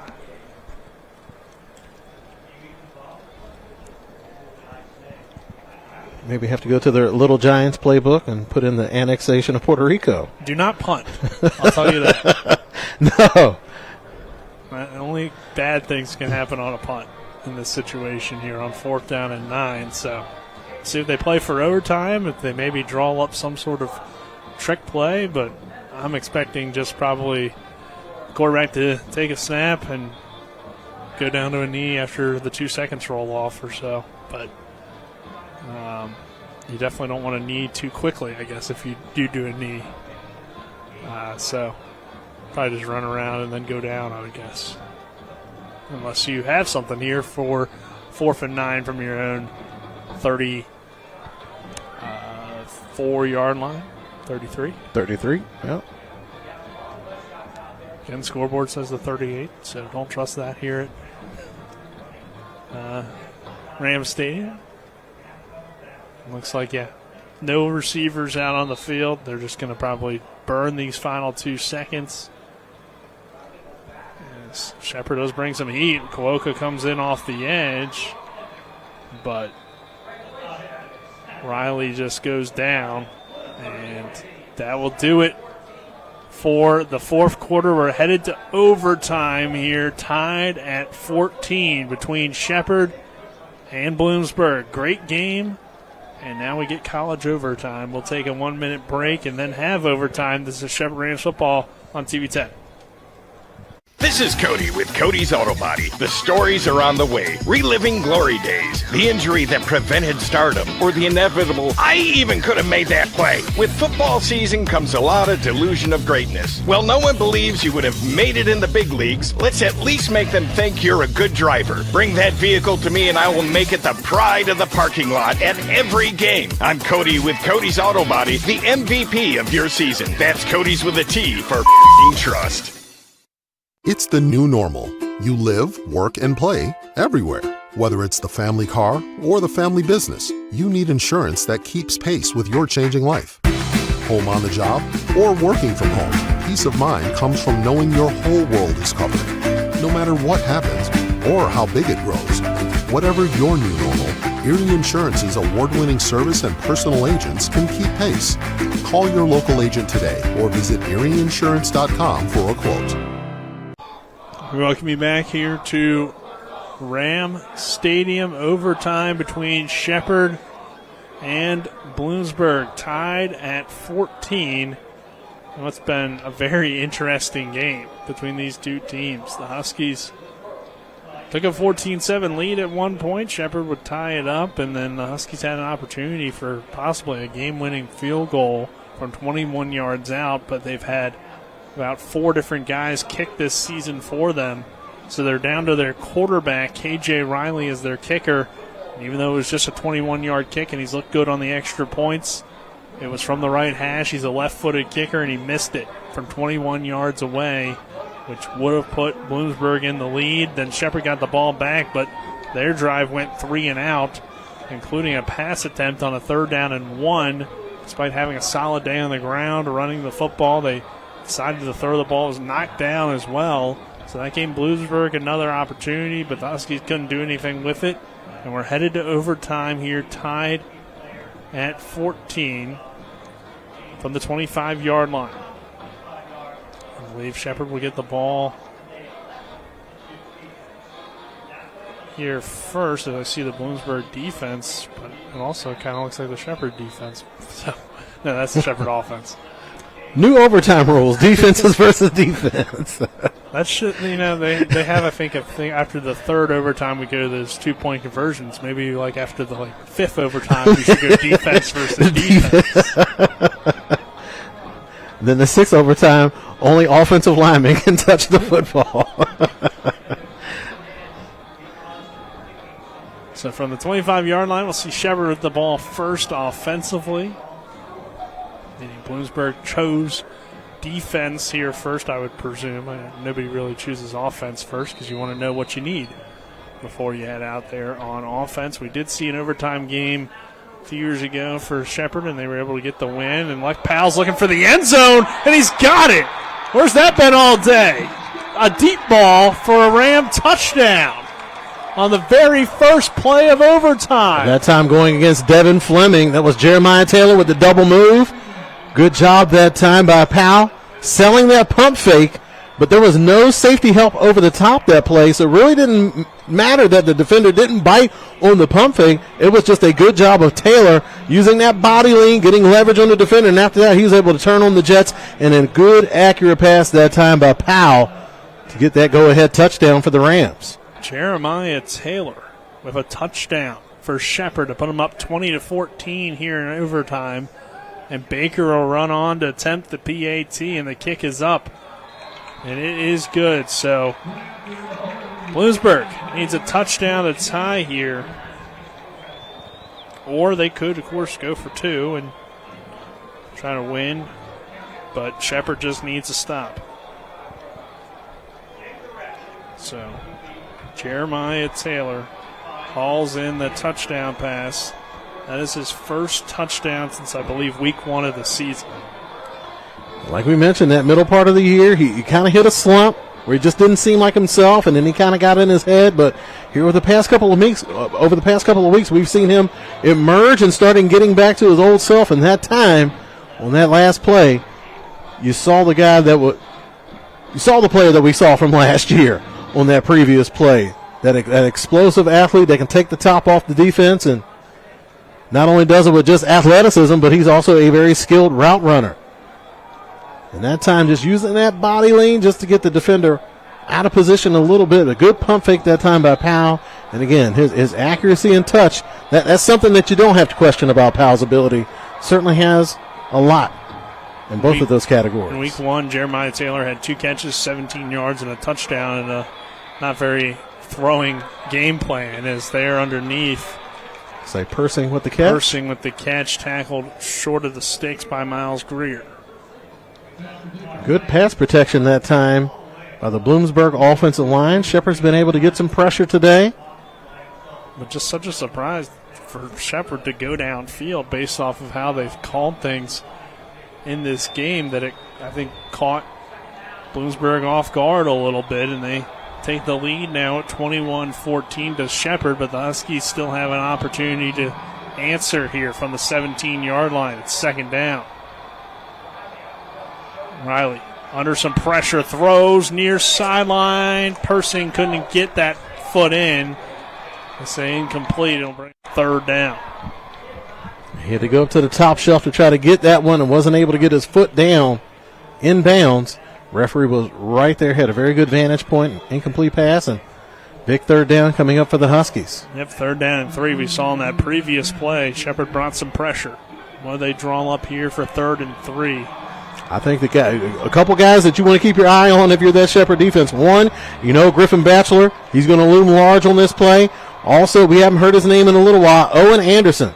Versatile chess piece for the Husky offense. Got to keep an eye on him as well. Parker's the back here. Riley has some time. Now throws off his back foot. There's Griffin Batchelor in stride. Has the first down. Knocked out of bounds at the 7-yard line. Give credit to Will Johnson for the tackle. And now it's a 1st and goal. And that time the big tight end, he was running free on that play. Matthew Bowes, right off the line of scrimmage. He had nobody on him until he got about 10 yards deep in the secondary. So Can't knock Riley for the decision he made. Went to his number one and picked up the first down. Griffin Batchelor has been Look for fantastic. Look for the today. fade here. You got Batten on the tight end. Bowes, big of size advantage in favor of the Bloomsburg tight end. First and goal here from the 7. Parker is the back. They look for Bowes, and he's wide open, but Riley missed it. I don't even know. He didn't even have to do the play fake. He could have just took the ball and threw it over there. The corner came up hard on a player out there, and it came up hard on Anderson out there in the flat. The tight end was wide open. Again, this is another time where Bloomsburg gets down close to the goal line with a chance to make a big play, and their hands get a little bit shaky. They need to show some poise here down the stretch. They want to try to come out of here with a win and extend this further into overtime. Or possibly could go for the win. Second and goal from the 7. Riley with Parker in the backfield. Play action. This time they dump it down to Anderson in the flat, but he's tackled after just 2 yards. Great tackle in space from Batten.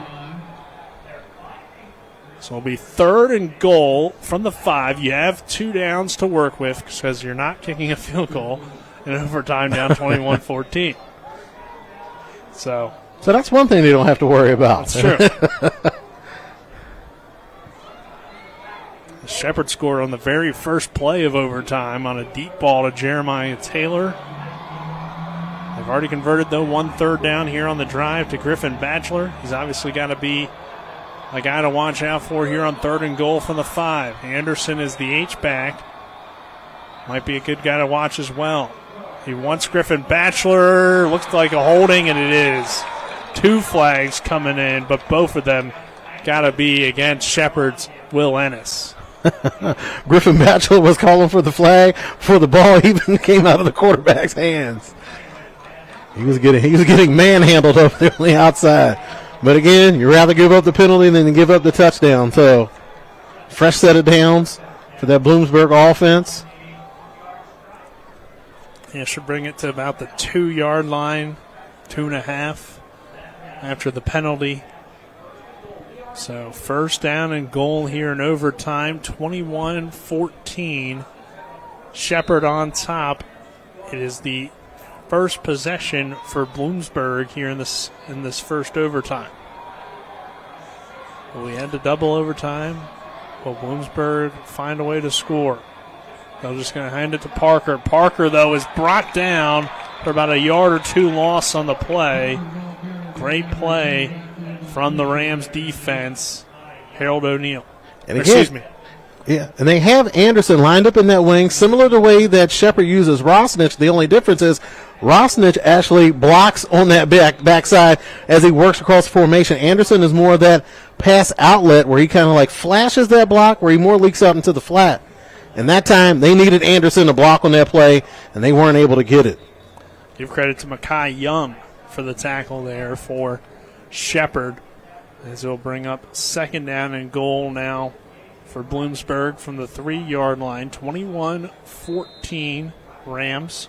They bring in Hunter Lino, who we've seen have some solid runs early in the game. It's Riley Parker. He had to check out of the game. I think the referee saw the blood on his jersey, so he had to check out. That's why Lino had to check in. Now Riley takes the snap, keeps it, and he is stuffed. Great tackle by Groves there. KJ Riley trying to make a play, and again, inside the 10-yard line, or really just on the Shepard side of the field. It's been a struggle for Bloomsburg today to consistently have good plays, but now they got third and goal from the 3 after the no gain on that previous run from KJ Riley. Can Shepard get a stop without getting penalized? Because that's been a key, too, on a lot of these drives for the Huskies. Third and goal from the 3 here in overtime. Riley sends his man in motion. They'll play action, throw into a tight window, and it's knocked away by Batten. Intended for Griffin Batchelor. That was a pretty good throw by Riley, considering the amount of defenders for the Rams in the area. And now fourth and goal and should have a timeout, it looks like, from Bloomsburg, but not a bad opportunity there. No, we've seen Griffin Batchelor make those catches repeatedly today, so no reason not to go back to the well on that one, but good defense that time by the Rams, able to punch it out of his hands, so he wasn't able to secure that catch. So can Shepherd survive here on Senior Day and Military Appreciation Day to get the win over Bloomsburg at home? Rams are on the road next week as they travel to East Stroudsburg. They're on the road for the final 2 weeks of the season at East Stroudsburg and then at Seton Hill. So Shepherd trying to, again, they've talked about it all week, play for the name on the front of the jersey, play for the program.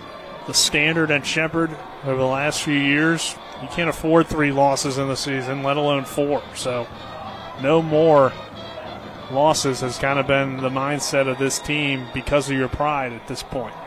Well, here we go, 4th down and goal from the 3, and what would be a gritty win as Shepherd has some late substitutions running on to change their personnel to match what Bloomsburg's got out there. 4th and goal from the 3. Riley in the pistol, and now Shepherd shows the gamemanship, and they burn the timeout. We'll take a 30-second break. This is Shepherd Rams Football on TV 10. November is Lung Cancer Awareness Month. Lung cancer is the leading cause of cancer deaths in the United States, and sadly, West Virginia has a higher rate of lung cancer than the nation as a whole. WVU Medicine reminds you that CT lung screenings can save lives. The WVU Cancer Institute at Berkeley Medical Center's lung cancer screening program provides screenings, evaluations, and counseling for patients at high risk of developing lung cancer. For more information, contact the Lung Cancer Screening Program Nurse Navigator at 304-264-1287. From the 3, 21-14 Shepherd leading Bloomsburg. It's 4th and goal for the Huskies after Shepherd took the lead on the very first play of overtime. And then the pressure became on Bloomsburg to try to match, force a second overtime, or if they are able to score, possibly go for 2, but I don't see that happening because they just haven't had good offense in these kind of situations today. 4th and goal from the 3. Do they have something drawn up here as a late subs coming off, and there's the flags. Out of a timeout, Shepherd had too many men on the field. That's unbelievable.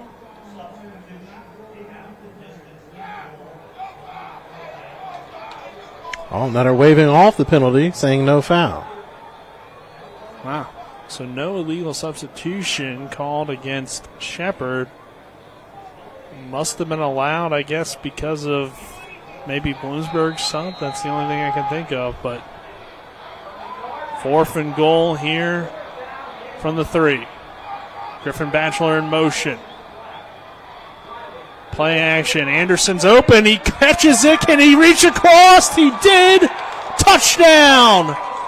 What a play from Anderson, because he was tackled short of the end zone. He had to reach out to get in, and he was able to do so. Great defense, slightly better offense on that play. They motioned their number 1 wide receiver. You know somebody's going to chase.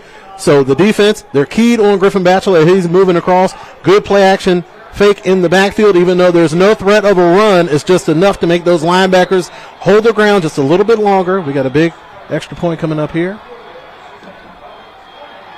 The extra point is up, and it is good, and we are tied at 21 and headed to a second overtime, which will mean Bloomsburg will get the ball to start. Shepherd will be on defense to start. This is Shepherd Rams Football on TV 10. We're back in 30 seconds.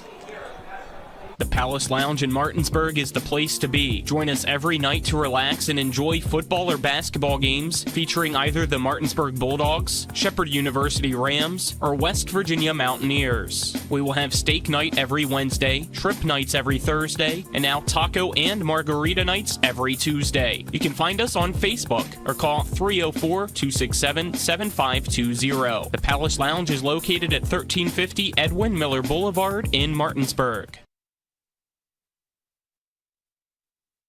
to Ram Stadium. We're tied at 21, and we're headed to overtime number 2 between Shepherd and Bloomsburg. Nick Verzolini alongside me, Travis Smith, Daryl Miller, as well as Kenny May and Dylan Bishop, our on-site crew. Back in the studio is Colin McLaughlin.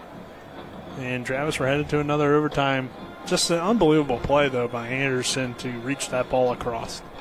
That was good. The defender was right there on his hips, was pulling him down. Heady play that time. Like we said, he is a smart football player. You can expect him to make those type of plays. That was a very good play call. You could tell that these coaches, once we've gotten into overtime, now they have their overtime scripts. And you've seen just a much more settled look out of both offenses. At times Bloomsburg kind of stalled out a little bit once they got close to the goal line, but made the plays when they needed to make the plays, and now they have an opportunity to take a lead here in the second overtime. And tell you what, the fans certainly got their money's worth on today's Military Appreciation Day. Got the flyover before the game. Now they're going to get a couple extra frames at the end of the game. Our scoring drives are brought to you by John Doyle for the Eastern Panhandle. Election Day coming up here on Tuesday, so right around the corner. But this game has been great so far. We're tied at 21. We're in a second overtime, so same rules as you saw in that first overtime. Only this time, Bloomsburg will start with the football from the 25, and then Shepherd will have to respond to whatever Bloomsburg does on this drive to try to end or tie or continue the game. If Bloomsburg, of course, is able to score. So we'll see. Interesting information. Interesting formation here. Wishbone look. Yeah, wishbone there, and there's a touchdown. Wow! First play of the second overtime results in a touchdown. Griffin Batchelor is wide open. They came out in wishbone of all formations, which we haven't seen that all day. We have seen some options. Yeah. But, hey, you'd set up one-on-one with the wide receivers because Shepherd's thinking run, obviously, like anybody would. You kind of went for like a rocket toss, but then fake the toss, and then Griffin Batchelor just wide open for a touchdown. And Bloomsburg is on the board here, 27-21 in overtime number 2, and Shepherd will have to respond with a touchdown of their own. Good play action fake. That makes those defenders step up. More importantly, makes those safeties step up. And once they did that, Griffin Batchelor able to slide in right behind them and get that touchdown. And they're going for 2. I believe you might have to in this situation. Griffin Batchelor rolling around, throws back and intercepted by Brody Carroll. Can he do anything afterwards? Carroll down the sideline, and he's brought down by Anderson at the 25. So 27-21. Shepherd will now come back down the field. Yeah, lined up in the wishbone. That's nice. I like it. Takes me back to the high school days. Yeah, when you see the running back in the three-point stance in the backfield, makes you feel good. Makes you feel a little less old. So you do have to go for 2, I believe, after that first overtime. So that's the other new rule. And then once we get, I believe, into the third overtime, it's just 2-point conversions. Bloomsburg not able to punch it in for that 2-point conversion, but you got to give credit to the young running back, the redshirt freshman Riley Parker, lead blocking out there on the edge for his quarterback, just trying to give him a little bit of extra time to make a play. Wasn't able to connect to his wide receiver, but I know that the young running back's probably feeling bad about botching that pitch early on. Don't. It was a bad play call, young man. Good job on that last play. There's a big run for Jordan Barnett. Barnett, he's carrying everybody. He's got his own teammates on his back. He's pulling them down the field. Hasn't ran the ball a lot here in the second half, so you figure he's going to be pretty fresh, and saw what he was able to do on that last play. So if Shepherd can score and get a 2-point conversion, they win. If they're unable to score, Bloomsburg would win it here in overtime, and if they're unable to get the 2-point, we head to another overtime. So a lot going on here, but second down and about 1 for Lek Powell, and here's that toss play to Jordan Barnett. Barnett running like a freight train to the outside, and he's knocked out of bounds inside the 10-yard line. Good block that time out there by Dustin Fisher. Again, the Shepherd has found something that they like running that pitch to the right side. They feel like they've got a favorable matchup over there, and they've been able to make some headway with it here in the second half. So 1st and goal for the Rams from about the 8-yard line.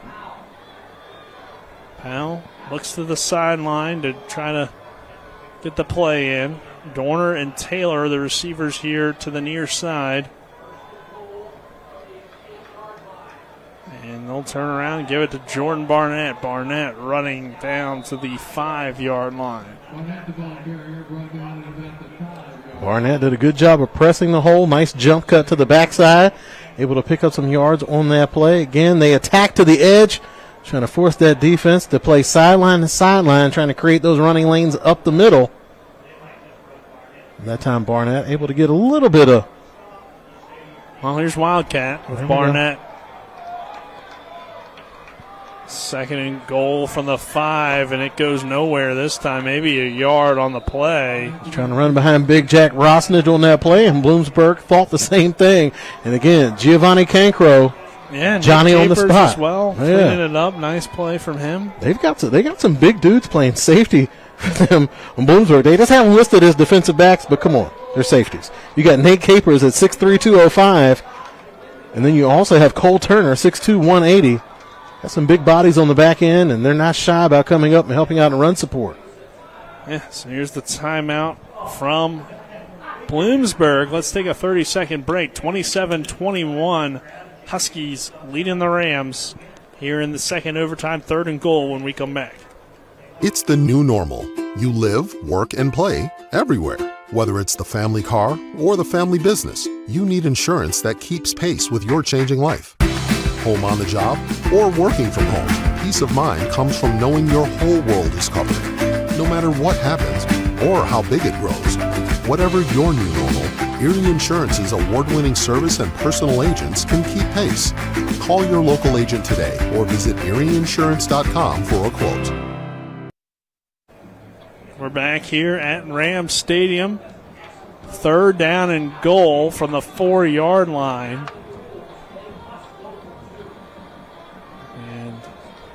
See if Shepherd can get it into the end zone, and then they'll have to go for 2 at 27-21. That's why you saw Bloomsburg go for 2 earlier. Here in overtime number 2. After that, we head to overtime 3 if we get there, which is all 2-point conversions. But like Powell looking to throw, looking for back of the end zone and incomplete. It was a tight window, and there was a miscommunication over there. You see those Bloomsburg defenders pointing fingers over there. Fleming had the initial coverage. He had the initial assignment, but then he lets Taylor go free, expecting that he's going to have some safety or linebacker help to the inside. And Taylor was wide open in the back of the end zone, and the pass just sailed a little bit high, but a miscommunication that time in the Bloomsburg secondary, and the Rams not able to capitalize. So 4th down and goal from the 4-yard line here for Shepherd. Travis, what do you think the Rams draw up here? I mean, 27-21 our score. You need this play, obviously.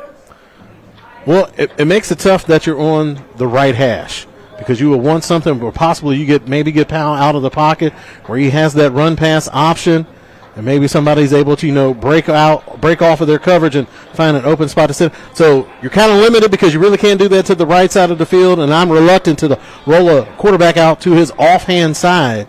But I think it may be something where you're looking to work that wide side of the field, maybe getting Taylor matched up one-on-one and try a fade to the back of the end zone. But that's tough. 4th and 4, it's Bloomsburg defense. They have been tough all game long.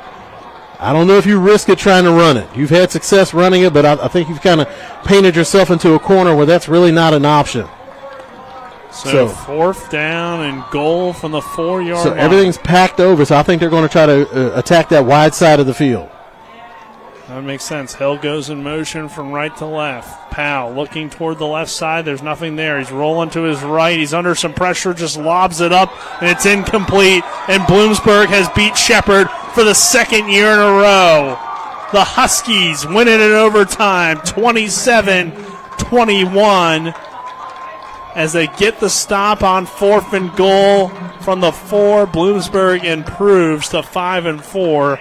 Shepherd falls to 5-4, a 4-loss season at least for the Shepherd Rams. Tough game. That was a tough situation. Like we mentioned, they were on that right hash, so you're kind of limited in what you can do with your quarterback just trying to get him out of the pocket. They motioned Hill over to the left side. Looked like they were going to attack that left side, but Bloomsburg just did a good job of being prepared and ready. Powell trying to scramble around, extend the play, find somebody that was open, but just nothing there. It was, again, good all-around effort from that Bloomsburg team. Offense, defense, special teams came up, made plays when they needed. And, again, hungry ball club. And you had Shepherd early on in the game, had some opportunities for some interceptions, not able to bring that ball in, gave those extra possessions back to Bloomsburg, and they was able to capitalize on those opportunities. But right now you just have a Shepherd team that's just searching for some answers. This has got to be the first time in a long time that they've had 2 consecutive losses. But still, a proud program. You want to finish out this season strong, so you're just going to have to learn your lessons, move on, try to improve the next week.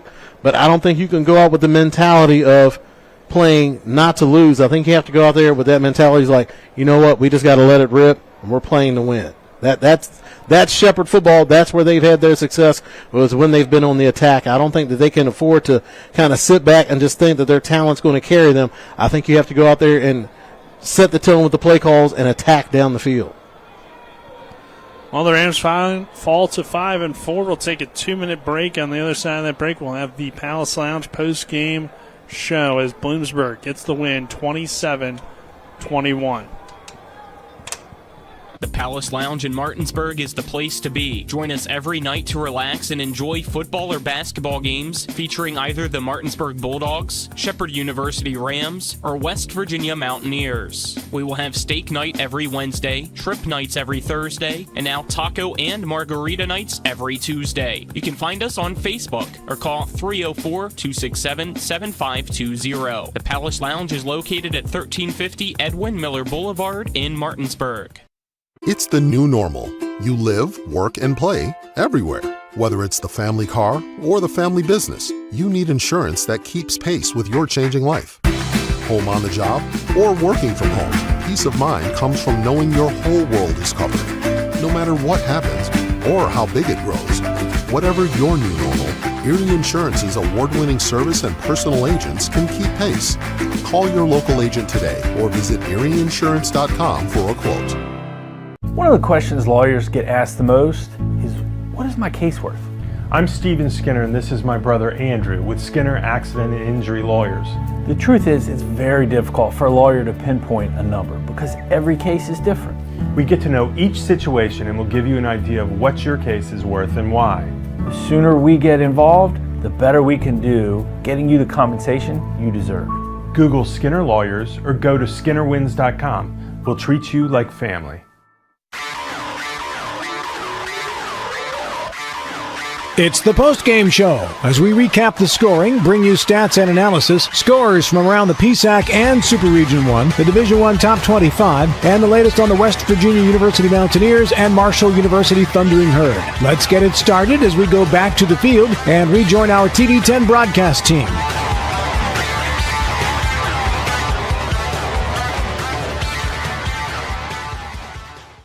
Falls in overtime, second year in a row losing to Bloomsburg, 27-21 the final this season after a 14-10 loss a year ago at Bloomsburg here on Senior Day and Military Appreciation Day. The Rams fall in double overtime, 27-21. We'll get into our post-game show, which is brought to you by the Palace Lounge on Edwin Miller Boulevard in Martinsburg. A full lunch and dinner menu with daily specials. In a clean, comfortable atmosphere, check out the menu on the Palace Lounge Facebook page. This is the first 4-loss or more season for Shepherd since 2009 when they went 6-4. This is the first back-to-back losses for the Rams since 2011, when the team lost on October 1st, 28-14 at Concord, and then would lose 45-44 in overtime at West Virginia Wesleyan. So it's been a long time since you've seen these kind of losses for this program, and it's pretty unheard of, Travis, but at the end of the day, that's the reality that you're in. You're 5-4, and you lost a tough one today in double overtime. And again, when you're in a position to try to put a team away or take advantage, you let them hang around. These are the situations that you kind of get yourself in. And again, a slow start for Shepherd kind of put them in a difficult spot where they had to battle back into the game. Again, the defense made enough plays to keep Shepherd in the game, and the offense looked like they were really going to take command there in their first overtime, where you see that first deep shot that Shepherd really took all game today to Jeremiah Taylor. But again, Bloomsburg was able to come out there and answer the call. We talked about the injuries that Bloomsburg's had to deal with all season long, but they certainly rose to the occasion today and able to pull out a tough win on the road versus their rival, Shepherd University. So Bloomsburg, they made the plays when they had to have them. And Shepherd, they're going to look, there's a couple missed opportunities out there and some penalties that kind of derailed some things where Shepherd possibly could have walked away with a win today. All right, we'll give you some post-game stats, which are brought to you by RAI Properties, servicing the tri-state area. Call 304-200-3144. Visit www.raiproperties.com. Fortunately, I don't know if the stats were updated for overtime number 2, but I can kind of do my best to update them for you as best as I know. But over 234 yards passing today for K.J. Riley, the quarterback, who had to fill in as a kicker as well. Nice day for him, including a few touchdown passes as well. But let's give you the full stats here for him. 14 of 23, and then 3 touchdowns for him, so a few more completions as well, though. So I guess he'd be 15 of 24 for 259 yards passing and 3 touchdowns. In terms of the receivers, Griffin Batchelor hauls in 10 catches, over 120 yards and 2 scores for him. Owen Anderson had some big plays, 3 catches, 23 yards, and a touchdown. So 4 catches, Peyton Persing, 2 catches for 79 yards in that first score, 72.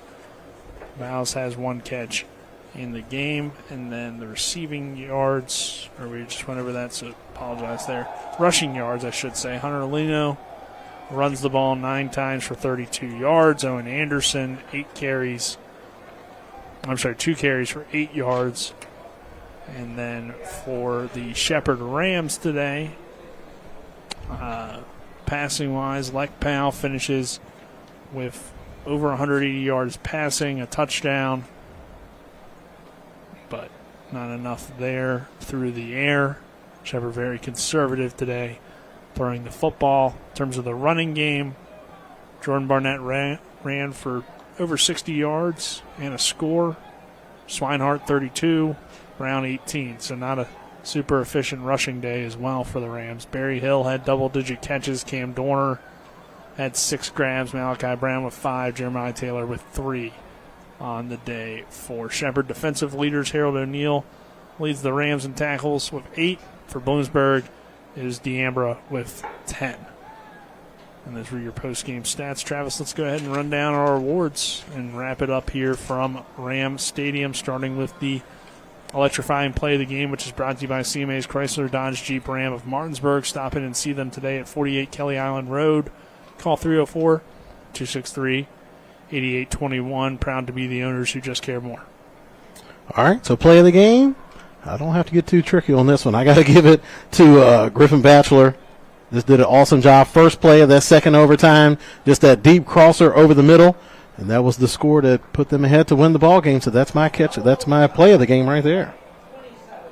Fair enough. Collision of the game brought to you by Cody's Auto Body at 851 Wilson Street in Martinsburg. Family owned, offering superior customer service and great pricing for a job done by experienced certified technicians. Call 304-901-4777 or visit their Facebook page. My collision of the game, I'm going to give it to G.O.D. Tolbert. It was a big hit there in the second quarter when he came up on Owen Anderson right here on the sideline that was closest to us. Just lowered the boom right there on the sideline. So my collision of the game goes to G.O.D. Tolbert.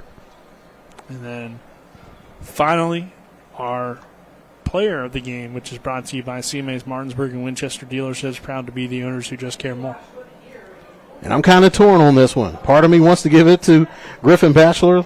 Had 10 catches, 120 yards, 2 touchdowns, including the game winner. But we got to give it to the man that did everything today. KJ Riley, the quarterback, going for over 250 yards, 3 touchdowns, no interceptions, and just did an outstanding job of just being that steady hand on the wheel when they needed it, and was able to get the ball to his athletes and allow them to make plays. So player of the game, KJ Riley, heck of a ball game out there today. Well, that'll do it here for us. Shepherd falls in this one 27-21 in double overtime. The Rams will head on the road next week as they head to East Stroudsburg at 5-4, a tough East Stroudsburg Warriors team. We'll have that one for you. 105 kickoff, 12:35 pregame show for us. But for Colin McLaughlin back in the studio, Daryl Miller, Dylan Bishop, and Kenny May, as well as Travis Smith, my color analyst. That'll do it here for us. And once again, your final score, 27-21. Bloomsburg gets the win. Have a good rest of your Saturday, everyone. The Palace Lounge in Martinsburg is the place to be. Join us every night to relax and enjoy football or basketball games featuring either the Martinsburg Bulldogs, Shepherd University Rams, or West Virginia Mountaineers. We will have steak night every Wednesday, shrimp nights every Thursday, and now taco and margarita nights every Tuesday. You can find us on Facebook or call 304-267-7520. The Palace Lounge is located at 1350 Edwin Miller Boulevard in Martinsburg. You feel that in the air? The precision passes of expletives thrown from a jersey-clad warrior to his TV, his dog, or anyone that'll listen. It's time for tailgating and showing off those parking lot picnics. Just remember, when you come out of the fourth quarter to 5 new dents, remember Cody's Auto Body is your MVP. I can erase those dents, just not the memory of your team's awful record. I'm Cody with Cody's Auto Body. That's Cody's with a T for f***ing trust. Hi, Delegate Mike Hornby here. While I do not have an opponent this election cycle, I want to talk about the power of your voice, your vote.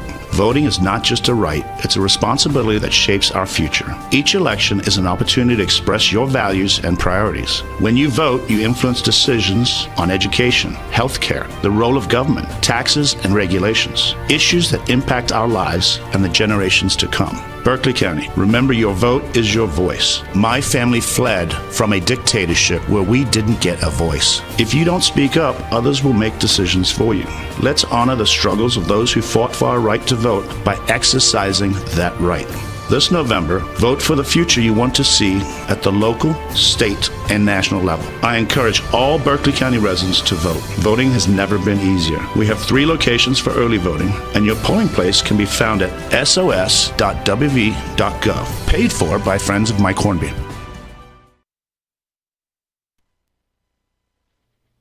We welcome you into the post-game scoreboard show here on TV10 and WRNR TV on YouTube as Bloomsburg gets the win in overtime number 2, 27-21 over Shepherd. Heartbreaking loss for the Rams on Senior Day, the final home game of the year, Military Appreciation Day as well.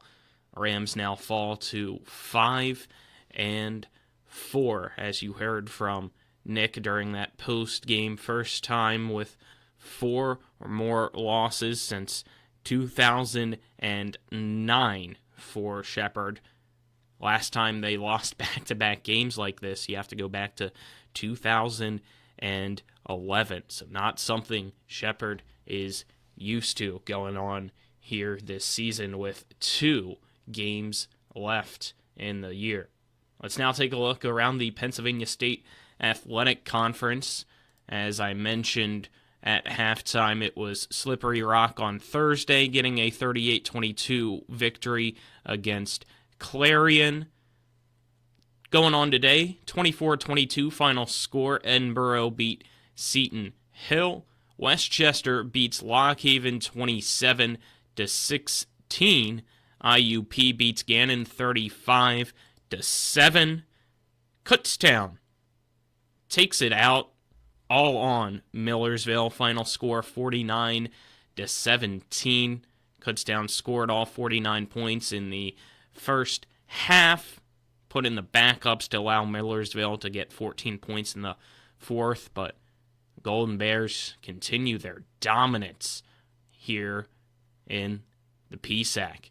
Going on right now, got to change this one. Another blowout occurring. Poor Shippensburg just getting beat down by next week's opponent for Shepherd, that being East Strasburg. 45-0. East Strasburg just pouring it on Shippensburg right now. So Rams fans, look away. That's who Shepherd gets to play next week. Team that is just on fire, only with one loss this year. So that'll wrap things up here on the post-game scoreboard show. Again, final score, Bloomsburg 27, Shepherd 21. Hope you have a great rest of your weekend. This has been Shepherd Rams football on TV 10. You've been watching coverage of NCAA Division II football, featuring the Shepherd Rams in the Pennsylvania State Athletic Conference.